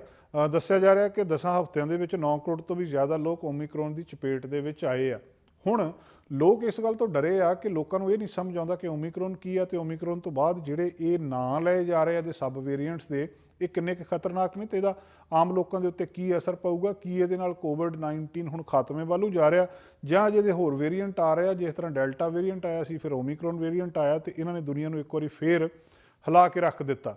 ਹੁਣ ਵਰਲਡ ਹੈਲਥ ਆਰਗੇਨਾਈਜੇਸ਼ਨ ਦੇ ਚੀਫ ਕਹਿ ਰਹੇ ਆ ਕਿ ਜਿਹੜੇ ਸਾਰੇ ਦੇਸ਼ਾਂ ਦੇ ਨਾਗਰਿਕਾਂ ਨੂੰ ਜਿਹੜੇ ਦੇਸ਼ ਵੀ ਉਹਦੇ ਵਿੱਚ ਢਿੱਲ ਦੇ ਰਹੇ ਆ, ਉਹ ਗਲਤ ਕਰ ਰਹੇ ਆ, ਕਿ ਇਸ ਤਰੀਕੇ ਦੇ ਨਾਲ ਇਸ ਸਟੇਜ ਦੇ ਉੱਤੇ ਅਜੇ ਢਿੱਲ ਨਹੀਂ ਦਿੱਤੀ ਜਾ ਸਕਦੀ। ਅਜੇ ਇਹ ਪੈਂਡੈਮਿਕ ਖਤਮ ਨਹੀਂ ਹੋਈ ਕਿ ਇਹਨੂੰ ਹੁਣੇ ਢਿੱਲ ਦਿੱਤੀ ਜਾ ਸਕੇ। ਜੇ ਉਹ ਕਹਿੰਦੇ ਢਿੱਲ ਦਿੱਤੀ ਆ ਤਾਂ ਇਹਦੇ ਨਾਲ ਨੁਕਸਾਨ ਹੋਊਗਾ। ਮਤਲਬ ਇਸ ਵੇਰੀਐਂਟ ਨੂੰ ਉਹ ਸਾਫ਼ ਤੌਰ ਤੇ ਕਹਿ ਰਿਹਾ ਕਿ ਹਲਕੇ ਦੇ ਵਿੱਚ ਨਹੀਂ ਲੈਣਾ ਚਾਹੀਦਾ। ਇਹਦੇ ਨਾਲ ਹੁਣ ਮੌਤਾਂ ਦਾ ਅੰਕੜਾ ਇੱਕਦਮ ਵਧਣਾ ਸ਼ੁਰੂ ਹੋ ਗਿਆ। ਸ਼ੁਰੂ ਦੇ ਵਿੱਚ ਜਦੋਂ ਓਮੀਕਰੋਨ ਵੇਰੀਐਂਟ ਆਇਆ ਸੀ ਤਾਂ ਵਿਗਿਆਨੀਆਂ ਨੇ ਖਬਰਾਂ ਦੇ ਵਿੱਚ ਇੱਕੋ ਹੀ ਗੱਲ ਸਾਹਮਣੇ ਆਈ ਸੀ ਕਿ ਫੈਲਦਾ ਤੇਜ਼ੀ ਨਾਲ, ਖਤਰਨਾਕ ਇੰਨਾ ਜ਼ਿਆਦਾ ਨਹੀਂ। ਹੁਣ ਕਿਉਂਕਿ ਇਹਦੀਆਂ ਮੌਤਾਂ ਦੇ ਵਿੱਚ ਵਾਧਾ ਸ਼ੁਰੂ ਹੋ ਗਿਆ, ਉਹ ਕਹਿੰਦੇ ਗੱਲ ਸਾਡੀ ਸਮਝ ਤੋਂ ਬਾਹਰ ਆ, ਇੱਦਾਂ ਹੋਣਾ ਨਹੀਂ ਚਾਹੀਦਾ, ਪਰ ਫਿਰ ਵੀ ਇਸ ਤਰੀਕੇ ਨਾਲ ਹੋ ਰਿਹਾ। ਬ੍ਰਿਟੇਨ, ਫਰਾਂਸ, ਆਇਰਲੈਂਡ, ਨੀਦਰਲੈਂਡ, ਕਈ ਜਿਹੜੇ ਯੂਰਪੀਅਨ ਦੇਸ਼ ਆ ਉਹਨਾਂ ਨੇ ਲੋਕਡਾਊਨ ਦੇ ਵਿੱਚ ਢਿੱਲ ਦੇਣੀ ਸ਼ੁਰੂ ਕਰ ਦਿੱਤੀ ਹੈ। ਕੱਲ੍ਹ ਤੁਹਾਡੇ ਨਾਲ ਖਬਰਾਂ ਆਪਾਂ ਸਾਂਝੀਆਂ ਵੀ ਕੀਤੀਆਂ ਸੀ। ਫਿਨਲੈਂਡ ਦੇ ਵਿੱਚ ਇਸ ਮਹੀਨੇ ਕਰੋਨਾ ਪਾਬੰਦੀਆਂ ਨੂੰ ਉਹਨਾਂ ਨੇ ਖਤਮ ਕਰ ਦੇਣਾ। ਸੋ ਇਹ ਕਹਿ ਰਿਹਾ ਕਿ ਤੁਸੀਂ, ਵਰਲਡ ਹੈਲਥ ਆਰਗੇਨਾਈਜੇਸ਼ਨ ਆਮ ਲੋਕਾਂ ਨੂੰ ਇਹ ਕਹਿ ਰਹੀ ਹੈ ਕਿ ਤੁਸੀਂ ਵੇਰੀਐਂਟ ਨਾ ਦੇਖੋ ਕਿ ਇਹਦਾ ਕਿਹੜਾ ਵੇਰੀਐਂਟ ਆ, ਤੁਸੀਂ ਸਿਰਫ ਇੱਕ ਦੂਜੇ ਨੂੰ ਇਨਫੈਕਸ਼ਨ ਹੋਣ ਤੋਂ ਬਚੋ। ਵਰਲਡ ਹੈਲਥ ਆਰਗੇਨਾਈਜੇਸ਼ਨ ਦੇ ਜਿਹੜੇ ਟਾਪ ਐਪੀਡੀਮੋਲੋਜਿਸਟ ਨੇ, ਮਾਰੀਆ ਵੇਨ ਕਰੇਖੋਵ, ਉਹ ਇਹ ਗੱਲਬਾਤ ਕਰ ਰਿਹਾ ਹੈ ਕਿ BA.2 ਸਬ ਵੇਰੀਐਂਟ ਨੂੰ ਲੈ ਕੇ ਜਾਣਕਾਰੀ ਬੜੀ ਸੀਮਤ ਸੀ। ਜਿਹੜਾ ਸ਼ੁਰੂਆਤੀ ਡਾਟਾ ਆ ਉਹ BA.1 ਦੀ ਤੁਲਨਾ ਦੇ ਵਿੱਚ ਇਹਦੇ ਜ਼ਿਆਦਾ ਖਤਰਨਾਕ, ਭਾਵ ਜ਼ਿਆਦਾ ਫੈਲਣ ਦੀ ਜਿਹੜੀ ਪੁਸ਼ਟੀ ਕਰਦਾ ਆ। ਤੇ ਇਹ ਵੀ ਉਹਨਾਂ ਨੇ ਖਾਸ ਤੌਰ ਤੇ ਕਿਹਾ ਕਿ ਤੁਸੀਂ ਵੇਰੀਐਂਟ ਦੀ ਪਰਵਾਹ ਕੀਤੇ ਬਿਨਾ ਇੱਕ ਦੂਜੇ ਤੋਂ ਬਚਣ ਦੀ ਕੋਸ਼ਿਸ਼ ਕਰੋ। ਜਿਹਨੂੰ ਕੋਵਿਡ ਹੋਇਆ ਆ, ਕਰੋਨਾ ਵਾਇਰਸ ਫੈਲ ਰਿਹਾ ਆ ਤੇ ਆਪਣੇ ਆਪ ਨੂੰ ਇਹ ਡਿਵੈਲਪ ਕਰ ਰਿਹਾ ਹੈ, ਇਹਦੇ ਤੋਂ ਕਿਸੇ ਨਾ ਕਿਸੇ ਤਰੀਕੇ ਨਾਲ ਬਚਣਾ ਚਾਹੀਦਾ। ਤੇ ਇਹਦੇ ਜਿਹੜੇ ਸਬ ਵੇਰੀਐਂਟਸ ਆ ਉਹ ਮੂਲ ਵੇਰੀਐਂਟ ਦਾ ਹੀ ਇੱਕ, ਕਹਿੰਦੇ ਜਿੱਦਾਂ ਉਹਦਾ ਪਰਿਵਾਰ ਹੋਵੇ ਤੇ ਉਹ ਪਰਿਵਾਰ ਦਾ ਹੀ ਇੱਕ ਮੈਂਬਰ ਹੁੰਦਾ ਸਬ ਵੇਰੀਐਂਟ। ਸਰਲ ਭਾਸ਼ਾ ਦੇ ਵਿੱਚ ਕਿਹਾ ਜਾਵੇ ਕਿ ਓਮੀਕਰੋਨ B.1.1.529 ਕਰੋਨਾ ਵਾਇਰਸ ਦਾ ਇੱਕ ਮੁੱਖ ਵੇਰੀਐਂਟ ਆ, ਜਿਹਦੇ ਅੱਗੇ 3 ਸਬ ਵੇਰੀਐਂਟ ਜਾਂ ਸਟ੍ਰੇਨਸ ਹੈਗੀਆਂ ਜਿਨ੍ਹਾਂ ਨੂੰ BA.1, BA.2 ਤੇ BA.3 ਕਿਹਾ ਜਾ ਰਿਹਾ। ਇਹ ਸਾਰੇ ਵੀ ਓਮੀਕਰੋਨ ਦੇ ਵਾਂਗੂ ਇੱਕ ਵਿਅਕਤੀ ਤੋਂ ਦੂਜੇ ਵਿਅਕਤੀ ਤੱਕ ਤੇਜ਼ੀ ਨਾਲ ਫੈਲ ਰਹੇ ਆ। ਅਜੇ ਇਹ ਫੈਲਣਾ ਬੰਦ ਹੋਣਗੇ, ਕਦੋਂ ਇਹਨਾਂ ਦੇ ਨਾਲ ਨੁਕਸਾਨ ਬੰਦ ਹੋਊਗਾ ਇਹਦੇ ਬਾਰੇ ਅਜੇ ਕੁਝ ਵੀ ਕਿਹਾ ਨਹੀਂ ਜਾ ਸਕਦਾ। ਯੂਕਰੇਨ ਤੇ ਰਸ਼ੀਆ ਦਾ ਮਾਮਲਾ ਅਜੇ ਵੀ ਚਰਚਾ ਦੇ ਵਿੱਚ ਆ। ਜਿੱਥੇ ਬਹੁਤ ਸਾਰੇ ਪੱਛਮੀ ਦੇਸ਼ ਯੂਕਰੇਨ ਦੀ ਮਦਦ ਕਰ ਰਹੇ ਆ, ਉੱਥੇ ਰੂਸ ਯੂਕਰੇਨ ਦੇ ਉੱਤੇ ਆਪਣਾ ਦਬਾਅ ਕਾਇਮ ਰੱਖਣਾ ਚਾਹੁੰਦਾ ਤੇ ਉਹਨੂੰ ਚਾਹੁੰਦਾ ਕਿ ਉਹਦੇ ਅਧੀਨ ਰਵੇ, ਉਹਦੇ ਨਾਲ ਰਲ ਜਾਵੇ। ਦੂਜੇ ਪਾਸੇ ਇੱਕ ਮੱਤ ਇਹ ਵੀ ਕਹੀ ਜਾ ਰਹੀ ਆ ਕਿ ਯੂਕਰੇਨ ਰਸ਼ੀਆ ਦੇ ਨਾਲ ਠੀਕ ਠਾਕ ਰਹਿ ਰਿਹਾ, ਪਰ ਪੱਛਮੀ ਦੇਸ਼ ਉੱਥੇ ਸ਼ਾਂਤੀ ਨਹੀਂ ਚਾਹੁੰਦੇ ਤੇ ਉੱਥੇ ਕਿਸੇ ਨਾ ਕਿਸੇ ਤਰ੍ਹਾਂ ਫੌਜਾਂ ਭੇਜ ਕੇ ਰਸ਼ੀਆ ਦੇ ਕੋਲ ਆਪਣਾ ਇੱਕ ਟਿਕਾਣਾ ਬਣਾ ਰਹੇ ਆ, ਦੁਨੀਆ ਦੀ ਵੱਡੀ ਤਾਕਤ ਦੇ ਕੋਲ ਆਪਣਾ ਇੱਕ ਟਿਕਾਣਾ ਬਣਾ ਰਹੇ ਆ। ਇਸ ਮਾਮਲੇ ਦੇ ਵਿੱਚ ਨਿਤ ਨਵੀਆਂ ਤਬਦੀਲੀਆਂ ਹੋ ਰਹੀਆਂ, ਨਵੀਆਂ ਅਪਡੇਟਸ ਆ ਰਹੀਆਂ। ਕੱਲ੍ਹ ਜਾਣੀ ਕਿ ਮੰਗਲਵਾਰ ਅਮਰੀਕਾ ਦੇ ਰਾਸ਼ਟਰਪਤੀ ਜੋ ਬਾਈਡਨ ਨੇ ਯੂਕਰੇਨ ਦੇ ਵਿਵਾਦ ਦੇ ਉੱਤੇ ਕੁਝ ਫੈਸਲੇ ਲਏ ਆ। ਬਾਈਡਨ ਨੇ ਵਾਈਟ ਹਾਊਸ ਦੇ ਪੈਂਟਾਗਨ ਦੇ ਵਿੱਚ ਆਪਣੇ ਅਫਸਰਾਂ ਦੇ ਨਾਲ ਇੱਕ ਐਮਰਜੈਂਸੀ ਮੀਟਿੰਗ ਤੋਂ ਬਾਅਦ ਜਿਹੜੇ 2000 ਅਮਰੀਕੀ ਸੈਨਿਕ ਆ ਉਹ ਜਰਮਨੀ ਤੇ ਪੋਲੈਂਡ ਦੇ ਵਿੱਚ ਤੈਨਾਤ ਕਰਨ ਦਾ ਆਦੇਸ਼ ਦੇ ਦਿੱਤਾ ਸੀ ਕਿ ਜਿਹੜਾ 2000 ਇਹਨਾਂ ਦੇ ਸੈਨਿਕ ਆ, ਟਰੂਪਸ ਆ, ਉਹ ਜਰਮਨੀ ਤੇ ਪੋਲੈਂਡ ਦੇ ਵਿੱਚ ਤੈਨਾਤ ਕਰ ਦਿੱਤੇ ਜਾਣਗੇ। ਰਿਪੋਰਟਸ ਦੇ ਮੁਤਾਬਕ ਦੱਸਿਆ ਗਿਆ ਕਿ ਅਮਰੀਕੀ ਸੈਨਿਕ ਬਹੁਤ ਜਲਦੀ ਇਹਨਾਂ ਦੇਸ਼ਾਂ ਲਈ ਰਵਾਨਾ ਹੋ ਜਾਣਗੇ। ਬਾਈਡਨ ਦਾ ਫੈਸਲਾ ਇਸ ਲਈ ਵੀ ਬਹੁਤ ਮਹੱਤਵਪੂਰਨ ਆ ਕਿਉਂਕਿ ਅਮਰੀਕਾ ਤੇ ਰੂਸ ਦੇ ਵਿੱਚ ਯੂਕਰੇਨ ਮਸਲੇ ਉੱਤੇ ਗੱਲਬਾਤ ਚੱਲਦੀ ਰੁਕ ਗਈ ਆ। ਦੂਜੇ ਪਾਸੇ ਜਿਹੜਾ ਰੂਸ ਆ ਯੂਕਰੇਨ ਨੂੰ 3 ਤਰਫ ਤੋਂ ਘੇਰ ਰਿਹਾ ਆ। ਅਮਰੀਕਾ ਤੇ ਨਾਟੋ ਨੂੰ ਇਹ ਸ਼ੱਕ ਆ ਕਿ ਰੂਸੀ ਸੈਨਿਕ ਬੇਲਾਰੂਸ ਦੀ ਸੀਮਾ ਤੋਂ ਯੂਕਰੇਨ ਉੱਤੇ ਹਮਲਾ ਕਰ ਸਕਦੇ ਆ। ਇੱਥੇ ਕਰੀਬ 13,000 ਰੂਸੀ ਸੈਨਿਕ ਤੈਨਾਤ ਕੀਤੇ ਆ। ਇਸੇ ਵਿੱਚ ਬ੍ਰਿਟੇਨ ਤੇ ਕੈਨੇਡਾ ਨੇ ਵੀ ਆਪਣੇ ਸੈਨਿਕ ਜਿਹੜੇ ਆ ਯੂਕਰੇਨ ਵਿੱਚ ਭੇਜੇ ਜਾਣ ਨੂੰ ਮਨਜ਼ੂਰੀ ਦੇ ਦਿੱਤੀ ਸੀ। ਜਿੱਦਾਂ ਕਿ ਪਿਛਲੇ ਦਿਨਾਂ ਦੇ ਵਿੱਚ ਕਿਹਾ ਗਿਆ ਸੀ ਕਿ ਯੂਰਪ ਦੇ ਕੁਝ ਦੇਸ਼ਾਂ ਦੇ ਵਿੱਚ ਗੱਲਬਾਤ ਰੂਸ ਤੇ ਪੱਛਮੀ ਦੇਸ਼ਾਂ ਦੇ ਵਿਚਕਾਰ ਸਿਰੇ ਚੜ੍ਹ ਗਈ ਆ। ਰੂਸ ਇਸ ਗੱਲ ਦੇ ਲਈ ਤਿਆਰ ਆ ਕਿ ਜੇਕਰ ਪੱਛਮੀ ਦੇਸ਼ ਇੱਥੇ ਦਖਲ ਨਾ ਦੇਣ ਤਾਂ ਮੈਂ ਯੂਕਰੇਨ ਦੇ ਉੱਤੇ ਹਮਲਾ ਨਹੀਂ ਕਰੂੰਗਾ। ਪਰ ਉਹਦੇ ਤੋਂ ਬਾਅਦ ਹੁਣ ਫਿਰ ਇੱਕ ਤਰੀਕੇ ਦੇ ਨਾਲ ਉੱਥੇ ਟੈਨਸ਼ਨ ਵੱਧ ਰਹੀ ਹੈ। ਅਮਰੀਕਾ ਨੂੰ ਇਸ ਗੱਲ ਦੀ ਸ਼ੱਕ ਆ ਕਿ ਯੂਕਰੇਨ ਤੇ ਰੂਸ ਦੇ ਵਿਚਕਾਰ ਜੇ ਜੰਗ ਲੱਗਦੀ ਆ ਤਾਂ ਇਹਦੇ ਈਸਟਰਨ ਯੂਰਪ ਤੱਕ ਇਹਦਾ ਅਸਰ ਜਿਹੜਾ ਕਿਤੇ ਨਾ ਕਿਤੇ ਪਹੁੰਚੂਗਾ। ਵਜ੍ਹਾ ਇਹ ਆ ਕਿ ਬਾਈਡਨ ਐਡਮਿਨਿਸਟ੍ਰੇਸ਼ਨ ਇਹਦੇ ਨਾਲ ਜੇ ਇਸ ਤਰ੍ਹਾਂ ਹੋ ਜਾਂਦਾ ਤਾਂ ਉਹਦੇ ਨਾਲ ਕਿਸ ਤਰੀਕੇ ਦੇ ਨਾਲ ਲੜਨਾ ਹੈ ਉਹਦੀ ਤਿਆਰੀ ਹੁਣ ਤੋਂ ਕਰਨਾ ਚਾਹੁੰਦੇ ਆ। ਤਾਜ਼ੇ ਫੈਸਲੇ ਦੇ ਵਿੱਚ ਜਰਮਨੀ ਤੇ ਪੋਲੈਂਡ ਦੇ ਵਿੱਚ ਅਮਰੀਕੀ ਸੈਨਿਕਾਂ ਦੀ ਜਿਹੜੀ ਗਿਣਤੀ ਆ, ਉਹਨਾਂ ਦੀ ਤਾਦਾਦ ਆ, ਉਹ ਵੀ ਵਧਾਉਣਾ ਚਾਹੁੰਦੇ ਆ। ਖਾਸ ਗੱਲ ਇਹ ਆ ਕਿ ਜਰਮਨੀ ਤੋਂ ਪਹਿਲਾਂ ਹੀ 1000 ਅਮਰੀਕੀ ਸੈਨਿਕ ਤੇ ਜਿਹੜੇ ਫਾਈਟਰ ਜੈਟ ਮੌਜੂਦ ਆ। ਹੁਣ ਪੋਲੈਂਡ ਤੇ ਰੋਮਾਨੀਆ ਦੇ ਵਿੱਚ ਵੀ ਜਿਹੜੇ ਸੈਨਿਕਾਂ ਦੀ ਤਿਆਰੀ ਕੀਤੀ ਜਾ ਰਹੀ ਆ। ਅਮਰੀਕਾ ਨੇ ਇਹ ਗੱਲ ਸਾਫ਼ ਕਰ ਦਿੱਤੀ ਆ ਕਿ ਉਹਦੇ ਸੈਨਿਕ ਫਿਲਹਾਲ ਯੂਕਰੇਨ ਦੀ ਧਰਤੀ ਦੇ ਉੱਤੇ ਕਦਮ ਨਹੀਂ ਰੱਖਣਗੇ। ਹਾਲਾਂਕਿ ਇਹਦੀ ਸੰਭਾਵਨਾ ਤੋਂ ਇਨਕਾਰ ਨਹੀਂ ਕੀਤਾ ਜਾ ਸਕਦਾ ਕਿ ਪੈਂਟਾਗਨ ਦੇ ਜਿਹੜੇ ਸਪੋਕਸ ਪਰਸਨ ਨੇ ਉਹਨਾਂ ਨੇ ਅਮਰੀਕੀ ਰਾਸ਼ਟਰਪਤੀ ਜਿਹੜਾ ਉਹ ਰੂਸ ਨੂੰ ਉਹਨਾਂ ਨੇ ਕਿਹਾ ਕਿ ਸਾਫ਼ ਤੌਰ ਤੇ ਦੱਸਣਾ ਚਾਹੁੰਦੇ ਆ ਕਿ ਅਮਰੀਕਾ ਕਿਸੇ ਵੀ ਸੂਰਤ ਦੇ ਵਿੱਚ ਯੂਕਰੇਨ ਨੂੰ ਇਕੱਲਾ ਨਹੀਂ ਛੱਡੂਗਾ। ਹੁਣ ਉੱਥੇ ਜਾ ਕੇ ਪੈਰ ਪਾਉਂਦੇ ਆ ਜਾਂ ਨਹੀਂ ਪਾਉਂਦੇ ਇਹ ਮਾਮਲਾ ਬਾਅਦ ਦੇ ਵਿੱਚ ਆ, ਪਰ ਇੱਕ ਸਿੱਧਾ ਸੁਨੇਹਾ ਉਹਨਾਂ ਨੇ ਰੂਸ ਦੇ ਰਾਸ਼ਟਰਪਤੀ ਵਲਾਦੀਮੀਰ ਪੁਤਿਨ ਨੂੰ ਪਹੁੰਚਾ ਦਿੱਤਾ। ਇੱਥੇ ਇਹ ਵੀ ਗੱਲ ਦੇਖਣ ਵਾਲੀ ਹੈ ਕਿ ਰੋਮਾਨੀਆ ਤੇ ਪੋਲੈਂਡ ਵੀ ਇਸ ਵੇਲੇ ਬਹੁਤ ਮਹੱਤਵਪੂਰਨ ਆ। ਅਮਰੀਕੀ ਸੈਨਿਕ ਬੜੇ ਘੱਟ ਸਮੇਂ ਦੇ ਵਿੱਚ ਯੂਕਰੇਨ ਦੀ ਸਰਹੱਦ ਤੱਕ ਪਹੁੰਚ ਸਕਦੇ ਆ। ਦੂਜੀ ਗੱਲ ਇਹ ਆ ਕਿ ਅਮਰੀਕੀ ਏਅਰਫੋਰਸ ਦੇ ਕੁਝ ਬੇਸ ਇਹਨਾਂ ਦੇਸ਼ਾਂ ਦੇ ਵਿੱਚ ਮੌਜੂਦ ਆ। ਲਿਹਾਜ਼ਾ ਜੰਗ ਦੀ ਸੂਰਤ ਦੇ ਵਿੱਚ ਅਮਰੀਕਾ ਦੀ ਰਣਨੀਤੀ ਬਣਾਉਣ ਦੇ ਲਈ ਸੈਨਿਕਾਂ ਦੀ ਜਿਹੜੀ ਤੈਨਾਤੀ ਆ ਉੱਥੇ ਸੈਨਿਕਾਂ ਨੂੰ ਭੇਜਣ ਦੇ ਵਿੱਚ ਜ਼ਿਆਦਾ ਸਮਾਂ ਨਹੀਂ ਲੱਗੂਗਾ।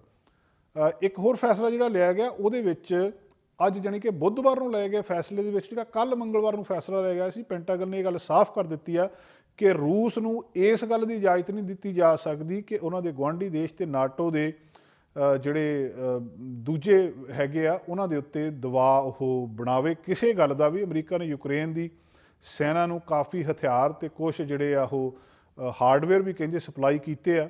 8500 ਸੈਨਿਕ ਹਾਈ ਅਲਰਟ ਦੇ ਉੱਤੇ ਰਹਿਣ ਲਈ ਕਹਿ ਦਿੱਤਾ ਗਿਆ ਆ। ਇਹ ਇੱਕ ਨਵੀਂ ਅਪਡੇਟ ਆ ਜਿਹੜੀ ਦੱਸਦੀ ਆ ਕਿ ਟੈਨਸ਼ਨ ਇਹ ਰੂਸ ਤੇ ਯੂਕਰੇਨ ਦੇ ਵਿੱਚ ਜਿਹੜੀ ਕਿ ਅਲਟੀਮੇਟਲੀ ਪੂਰੀ ਦੁਨੀਆ ਦੀ ਟੈਨਸ਼ਨ ਬਣੀ ਆ ਇਹ ਅਜੇ ਤੱਕ ਮੁੱਕੀ ਨਹੀਂ ਆ। 4000 ਅਮਰੀਕੀ ਸੈਨਿਕ ਪੋਲੈਂਡ ਤੇ 900 ਜਿਹੜੇ ਆ ਰੋਮਾਨੀਆ ਦੇ ਵਿੱਚ ਤੈਨਾਤ ਆ। ਇਹਦੇ ਇਲਾਵਾ 100 ਅਮਰੀਕੀ ਸੈਨਿਕ ਲਿਥੁਆਨੀਆ ਦੇ ਵਿੱਚ ਵੀ ਮੌਜੂਦ ਆ। ਅਮਰੀਕੀ ਏਅਰਫੋਰਸ ਤੇ ਨੇਵੀ ਵੀ ਜਿਹੜੀ ਉਹ ਅਲਰਟ ਦੇ ਉੱਤੇ ਰਹਿਣ ਦੇ ਉਹਨਾਂ ਨੂੰ ਆਦੇਸ਼ ਦਿੱਤੇ ਆ। ਦੂਜੇ ਪਾਸੇ ਰੂਸ ਦੇ ਰਾਸ਼ਟਰਪਤੀ ਵਲਾਦੀਮੀਰ ਪੁਤਿਨ ਨੇ ਮੰਗਲਵਾਰ ਨੂੰ ਇਹ ਗੱਲ ਕਹੀ ਆ ਕਿ ਅਮਰੀਕਾ ਰੂਸ ਤੇ ਯੂਕਰੇਨ ਦੇ ਨਾਲ ਮਤਲਬ ਇਹਨਾਂ ਦੋਵਾਂ ਦੇਸ਼ਾਂ ਨੂੰ ਰੂਸ ਤੇ ਯੂਕਰੇਨ ਨੂੰ ਲੜਾਈ ਕਰਨ ਦੇ ਲਈ ਅਮਰੀਕਾ ਉਕਸਾ ਰਿਹਾ ਕਿ ਇਹ ਉਹਨੂੰ ਕਹਿ ਰਿਹਾ ਕਿ ਲੜਾਈ ਲੱਗਣੀ ਚਾਹੀਦੀ ਹੈ। ਵੀ ਉਹਦਾ ਕਾਰਨ ਰੂਸ ਇਹ ਕਹਿ ਰਿਹਾ ਕਿ ਰੂਸ ਅਸਲ ਦੇ ਵਿੱਚ ਜਿਹੜਾ ਅਮਰੀਕਾ ਆ ਉਹ ਅਸਲ ਦੇ ਵਿੱਚ ਰੂਸ ਦੀ ਤਰੱਕੀ ਨੂੰ ਰੋਕਣਾ ਚਾਹੁੰਦਾ। ਉਹ ਨਹੀਂ ਚਾਹੁੰਦਾ ਕਿ ਰੂਸ ਤਰੱਕੀ ਕਰੇ, ਇਹ ਯੁੱਧ ਦੇ ਵਿੱਚ ਉਲਝ ਜਾਵੇ ਯੂਕਰੇਨ ਦੇ ਨਾਲ ਵੀ। ਇਸ ਕਰਕੇ ਜਿਹੜੀ ਗੱਲਬਾਤ ਦੁਨੀਆ ਦੇ ਵਿੱਚ ਫੈਲਾਈ ਇਹ ਜਾ ਰਹੀ ਆ ਕਿ ਰੂਸ ਯੂਕਰੇਨ ਦੇ ਉੱਤੇ ਹਮਲਾ ਕਰਕੇ ਉਹਨੂੰ ਆਪਣੇ ਨਾਲ ਰਲਾਉਣਾ ਚਾਹੁੰਦਾ ਕਿਉਂਕਿ ਪਹਿਲਾਂ ਉਹ ਰੂਸ ਦਾ ਹਿੱਸਾ ਸੀਗਾ ਤੇ ਹੁਣ ਅਲੱਗ ਹੋ ਕੇ ਉਹ ਪੱਛਮੀ ਦੇਸ਼ਾਂ ਦੇ ਨਾਲ ਕਿਤੇ ਨਾ ਕਿਤੇ ਸਾਂਝ ਪਾ ਰਿਹਾ। ਰੂਸ ਇਹ ਗੱਲ ਕਹਿ ਰਿਹਾ ਕਿ ਅਸਲ ਦੇ ਵਿੱਚ ਅਮਰੀਕਾ ਨਹੀਂ ਚਾਹੁੰਦਾ ਕਿ ਰੂਸ ਤਰੱਕੀ ਕਰੇ ਤੇ ਉਹ ਚਾਹੁੰਦਾ ਇਹ ਯੂਕਰੇਨ ਦੇ ਨਾਲ ਯੁੱਧ ਦੇ ਵਿੱਚ ਉਲਝ ਜਾਵੇ ਤੇ ਸਾਰੀ ਜਿਹੜੀ ਲੜਾਈ ਆ ਉਹ ਇਹ ਕਰਵਾ ਰਿਹਾ ਆ। ਇਸ ਤਰ੍ਹਾਂ ਦੀਆਂ ਗੱਲਬਾਤਾਂ ਸਾਹਮਣੇ ਆ ਰਹੀਆਂ। ਮੰਗਲਵਾਰ ਨੂੰ ਇਹ ਵੀ ਵਲਾਦੀਮੀਰ ਪੁਤਿਨ ਨੇ ਕਿਹਾ ਸੀ ਕਿ ਯੂਕਰੇਨ ਨਾਟੋ ਦੇ ਵਿੱਚ ਜੇ ਸ਼ਾਮਲ ਕੀਤਾ ਜਾਂਦਾ ਤਾਂ ਨਾ ਸਿਰਫ ਰੂਸ ਬਲਕਿ ਪੂਰੀ ਦੁਨੀਆ ਦੇ ਲਈ ਇਹ ਚੀਜ਼ ਖਤਰਨਾਕ ਸਾਬਤ ਹੋਊਗੀ। ਹਾਲਾਂਕਿ ਇੱਦਾਂ ਦੀ ਕੋਈ ਵੀ ਗੱਲਬਾਤ ਨਹੀਂ ਹੈ ਕਿ ਯੂਕਰੇਨ ਨਾਟੋ ਦੇ ਵਿੱਚ ਸ਼ਾਮਲ ਹੋ ਜਾਵੇ, ਪਰ ਇਸ ਵੇਲੇ ਇੱਕ ਦੂਜੇ ਦੇ ਉੱਤੇ ਜਿੱਥੇ ਇਹ ਦੋਸ਼ ਲੱਗ ਰਹੇ ਆ ਉੱਥੇ ਇਹ ਮਾਮਲਾ ਫਿਰ ਇੱਕ ਵਾਰੀ ਟੈਨਸ਼ਨ ਦੇ ਵਿੱਚ ਪਿਆ ਆ ਕਿ ਇਹ ਯੂਕਰੇਨ ਤੇ ਰੂਸ ਦਾ ਵਿਵਾਦ ਤੇ ਪੱਛਮੀ ਦੇਸ਼ਾਂ ਦੇ ਵਿੱਚ ਦਖਲਅੰਦਾਜ਼ੀ ਇਹ ਖਤਮ ਹੁੰਦਾ ਜਾਂ ਨਹੀਂ। ਪਿਛਲੇ ਸਮੇਂ ਦੇ ਵਿੱਚ ਜਦੋਂ ਦੀਆਂ ਵਿਆਜ ਦਰਾਂ ਇਸ ਪੈਂਡੈਮਿਕ ਦੇ ਕਾਰਨ ਘਟੀਆਂ, ਰੀਅਲ ਸਟੇਟ ਮਾਰਕੀਟ ਦੇ ਵਿੱਚ ਬਹੁਤ ਉਛਾਲ ਹੋਇਆ, ਘਰਾਂ ਦੀਆਂ ਕੀਮਤਾਂ ਦੇ ਵਿੱਚ ਵਾਧਾ ਹੋਇਆ। ਦੁਨੀਆ ਦੇ ਵਿੱਚ, ਅਮਰੀਕਾ ਦੇ ਵਿੱਚ, ਕੈਨੇਡਾ ਦੇ ਵਿੱਚ ਘਰਾਂ ਦੀਆਂ ਕੀਮਤਾਂ ਬਹੁਤ ਵਧੀਆਂ ਤੇ ਕੈਨੇਡਾ ਦੇ ਵਿੱਚ ਖਾਸ ਕਰ ਬ੍ਰਿਟਿਸ਼ ਕੋਲੰਬੀਆ ਦੇ ਵਿੱਚ ਵੈਨਕੂਵਰ ਸ਼ਹਿਰ, ਇਹਦੇ ਵਿੱਚ ਘਰਾਂ ਦੀਆਂ ਕੀਮਤਾਂ ਦੇ ਉੱਤੇ ਪੂਰੇ ਕੈਨੇਡੀਅਨ ਦੀ ਨਜ਼ਰ ਰਹੀ ਆ। ਰੀਅਲ ਸਟੇਟ ਤੇ ਮੈਟਰੋ ਵੈਨਕੂਵਰ ਤੇ ਫਰੇਜ਼ਰ ਵੈਲੀ ਦੇ ਵਿੱਚ ਦੱਸਿਆ ਜਾ ਰਿਹਾ ਕਿ ਪਿਛਲੇ ਸਮੇਂ ਦੇ ਵਿੱਚ ਜਿਸ ਤਰ੍ਹਾਂ ਰਿਕਾਰਡ ਕੀਮਤਾਂ ਵਧੀਆਂ ਆ, ਉਹਨਾਂ ਨੇ ਹੁਣ ਫੋਰਕਾਸਟ ਕੀਤੀ ਹੈ, ਭਵਿੱਖਬਾਣੀ ਇਹ ਕੀਤੀ ਗਈ ਆ ਕਿ ਅਗਲੇ ਸਾਲ ਦੇ ਵਿੱਚ ਕੀਮਤਾਂ ਤਾਂ ਭਾਵੇਂ ਨਹੀਂ ਘਟਣਗੀਆਂ ਪਰ ਘਰਾਂ ਦੀ ਸੇਲ ਦੇ ਵਿੱਚ ਗਿਰਾਵਟ ਆ ਸਕਦੀ ਹੈ। BC ਰੀਅਲ ਸਟੇਟ ਐਸੋਸੀਏਸ਼ਨ ਆ, BCREA ਤੇ MLS ਰੈਜ਼ੀਡੈਂਸ਼ੀਅਲ ਸੇਲਸ, ਉਹਨਾਂ ਨੇ ਫੋਰਕਾਸਟ ਕੀਤਾ ਆ ਕਿ 17% ਸੇਲ ਡਰੋਪ ਹੋ ਜੂਗੀ ਇਸ ਸਾਲ ਦੇ ਵਿੱਚ ਪਿਛਲੇ ਸਾਲ ਦੇ ਮੁਕਾਬਲੇ। ਲੋਕ ਘਰ ਖਰੀਦਣੋਂ ਰੁਕ ਜਾਣਗੇ। ਫੋਰਕਾਸਟ ਇਹ ਵੀ ਐਸਟੀਮੇਟ ਕਰ ਰਿਹਾ, ਭਵਿੱਖਬਾਣੀ ਇਹ ਵੀ ਦੱਸ ਰਹੀ ਆ ਕਿ ਘਰਾਂ ਦੀ ਕੀਮਤ ਦੇ ਵਿੱਚ 8.5% 2022 ਦੇ ਵਿੱਚ ਵਾਧਾ ਹੋਊਗਾ ਤੇ ਬਹੁਤਾ ਵਾਧਾ ਮਤਲਬ ਘਰਾਂ ਦੀ ਮਾਰਕੀਟ ਜਿਹੜੀ ਤੇਜ਼ ਰਹਿਣੀ ਆ ਪਹਿਲੇ ਅੱਧ ਦੇ ਵਿੱਚ। ਪਹਿਲੇ 6 ਮਹੀਨੇ ਜ਼ਿਆਦਾ ਤੇਜ਼ ਰਹੂਗੀ ਤੇ ਅਗਲੇ 6 ਮਹੀਨੇ ਇਹ ਘਟ ਜਾਊਗੀ ਤੇ ਘਰਾਂ ਦੀ ਵਿਕਰੀ ਪਿਛਲੇ ਸਾਲ ਜਿੰਨੀ ਨਹੀਂ ਹੋਣੀ, ਇਹਦੇ ਵਿੱਚ ਸਿੱਧੀ ਕਮੀ ਆ ਜਾਣੀ ਹੈ।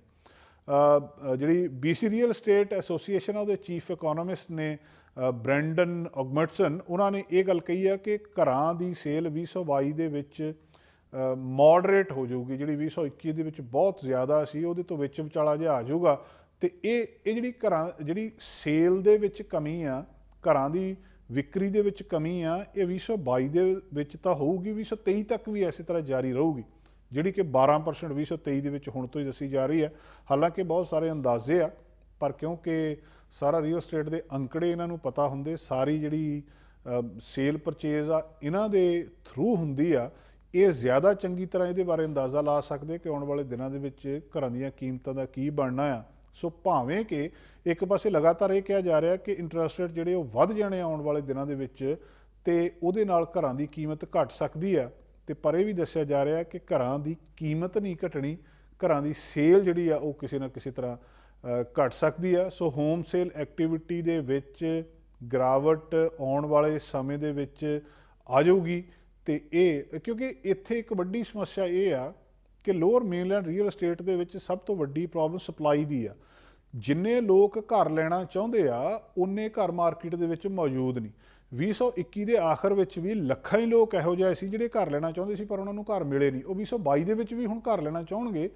ਉਹਦੇ ਨਾਲ ਜਿਹੜੇ ਲੋਕ ਬਾਹਰੋਂ ਇੱਥੇ ਆ ਕੇ ਰਹਿ ਰਹੇ ਆ ਉਹਨਾਂ ਨੇ ਵੀ, ਜਾਂ ਜਿਹੜੇ ਪਹਿਲੀ ਵਾਰੀ ਘਰ ਲੈ ਰਹੇ ਉਹਨਾਂ ਨੇ ਫੇਰ ਘਰ ਲੈਣੇ ਆ, ਉਹ ਇਹਦੇ ਵਿੱਚ ਹੋਰ ਉਹਨਾਂ ਦੀ ਗਿਣਤੀ ਜੁੜ ਜਾਣੀ ਆ ਤੇ ਇਹ ਨੰਬਰ ਲਗਾਤਾਰ ਵਧੀ ਜਾ ਰਿਹਾ ਆ। ਤੇ ਜਿਹੜੀ ਲਿਸਟਿੰਗ ਆ ਉਹ ਦੱਸਿਆ ਜਾ ਰਿਹਾ ਕਿ ਕਾਫੀ ਘੱਟ ਹੋਊਗੀ, ਕਿਉਂਕਿ ਜਿਸ ਤਰ੍ਹਾਂ ਦਾ ਘਰ ਲੋਕ ਖਰੀਦਣਾ ਚਾਹੁੰਦੇ ਆ ਉਸ ਤਰ੍ਹਾਂ ਦਾ ਘਰ ਮਾਰਕੀਟ ਦੇ ਵਿੱਚ ਨਹੀਂ ਹੈਗਾ।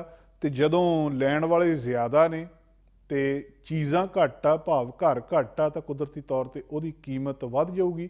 ਪਰ ਕਿਉਂਕਿ ਮਾਰਕੀਟ ਵਿੱਚ ਘਰ ਘੱਟ ਆ, ਇਸ ਕਰਕੇ ਜਿਹੜੀ ਸੇਲ ਆ ਉਹ ਗ੍ਰੇਟਰ ਵੈਨਕੂਵਰ ਦੇ ਵਿੱਚ ਦੱਸਦੇ ਆ ਕਿ ਉਹ ਇਸ ਸਾਲ ਤੇ 2023 ਦੇ ਵਿੱਚ ਘਟ ਜਾਊਗੀ। ਇਹਦੇ ਬਹੁਤ ਸਾਰੇ ਅਸਰ ਵੱਖ-ਵੱਖ ਤਰ੍ਹਾਂ ਦੇ ਮਾਰਕੀਟ ਦੇ ਉੱਤੇ ਪੈਣਗੇ, ਪਰ ਇੱਦਾਂ ਨਹੀਂ ਲੱਗਦਾ ਕਿ ਇਹ ਕੀਮਤਾਂ ਆਉਣ ਵਾਲੇ ਸਮੇਂ ਦੇ ਵਿੱਚ ਘਟਣਗੀਆਂ। ਸਾਡਾ ਹਰ ਇੱਕ ਪ੍ਰੋਗਰਾਮ ਦੇਖਣ ਤੇ ਸਾਡੇ ਨਾਲ ਜੁੜਨ ਲਈ ਸਬਸਕ੍ਰਾਈਬ ਕਰੋ ਚੈਨਲ ਪੰਜਾਬੀ ਤੇ ਨੋਟੀਫਿਕੇਸ਼ਨ ਲਈ ਬੈਲ ਆਈਕਨ ਵਾਲੇ ਬਟਨ ਤੇ ਕਲਿੱਕ ਕਰੋ।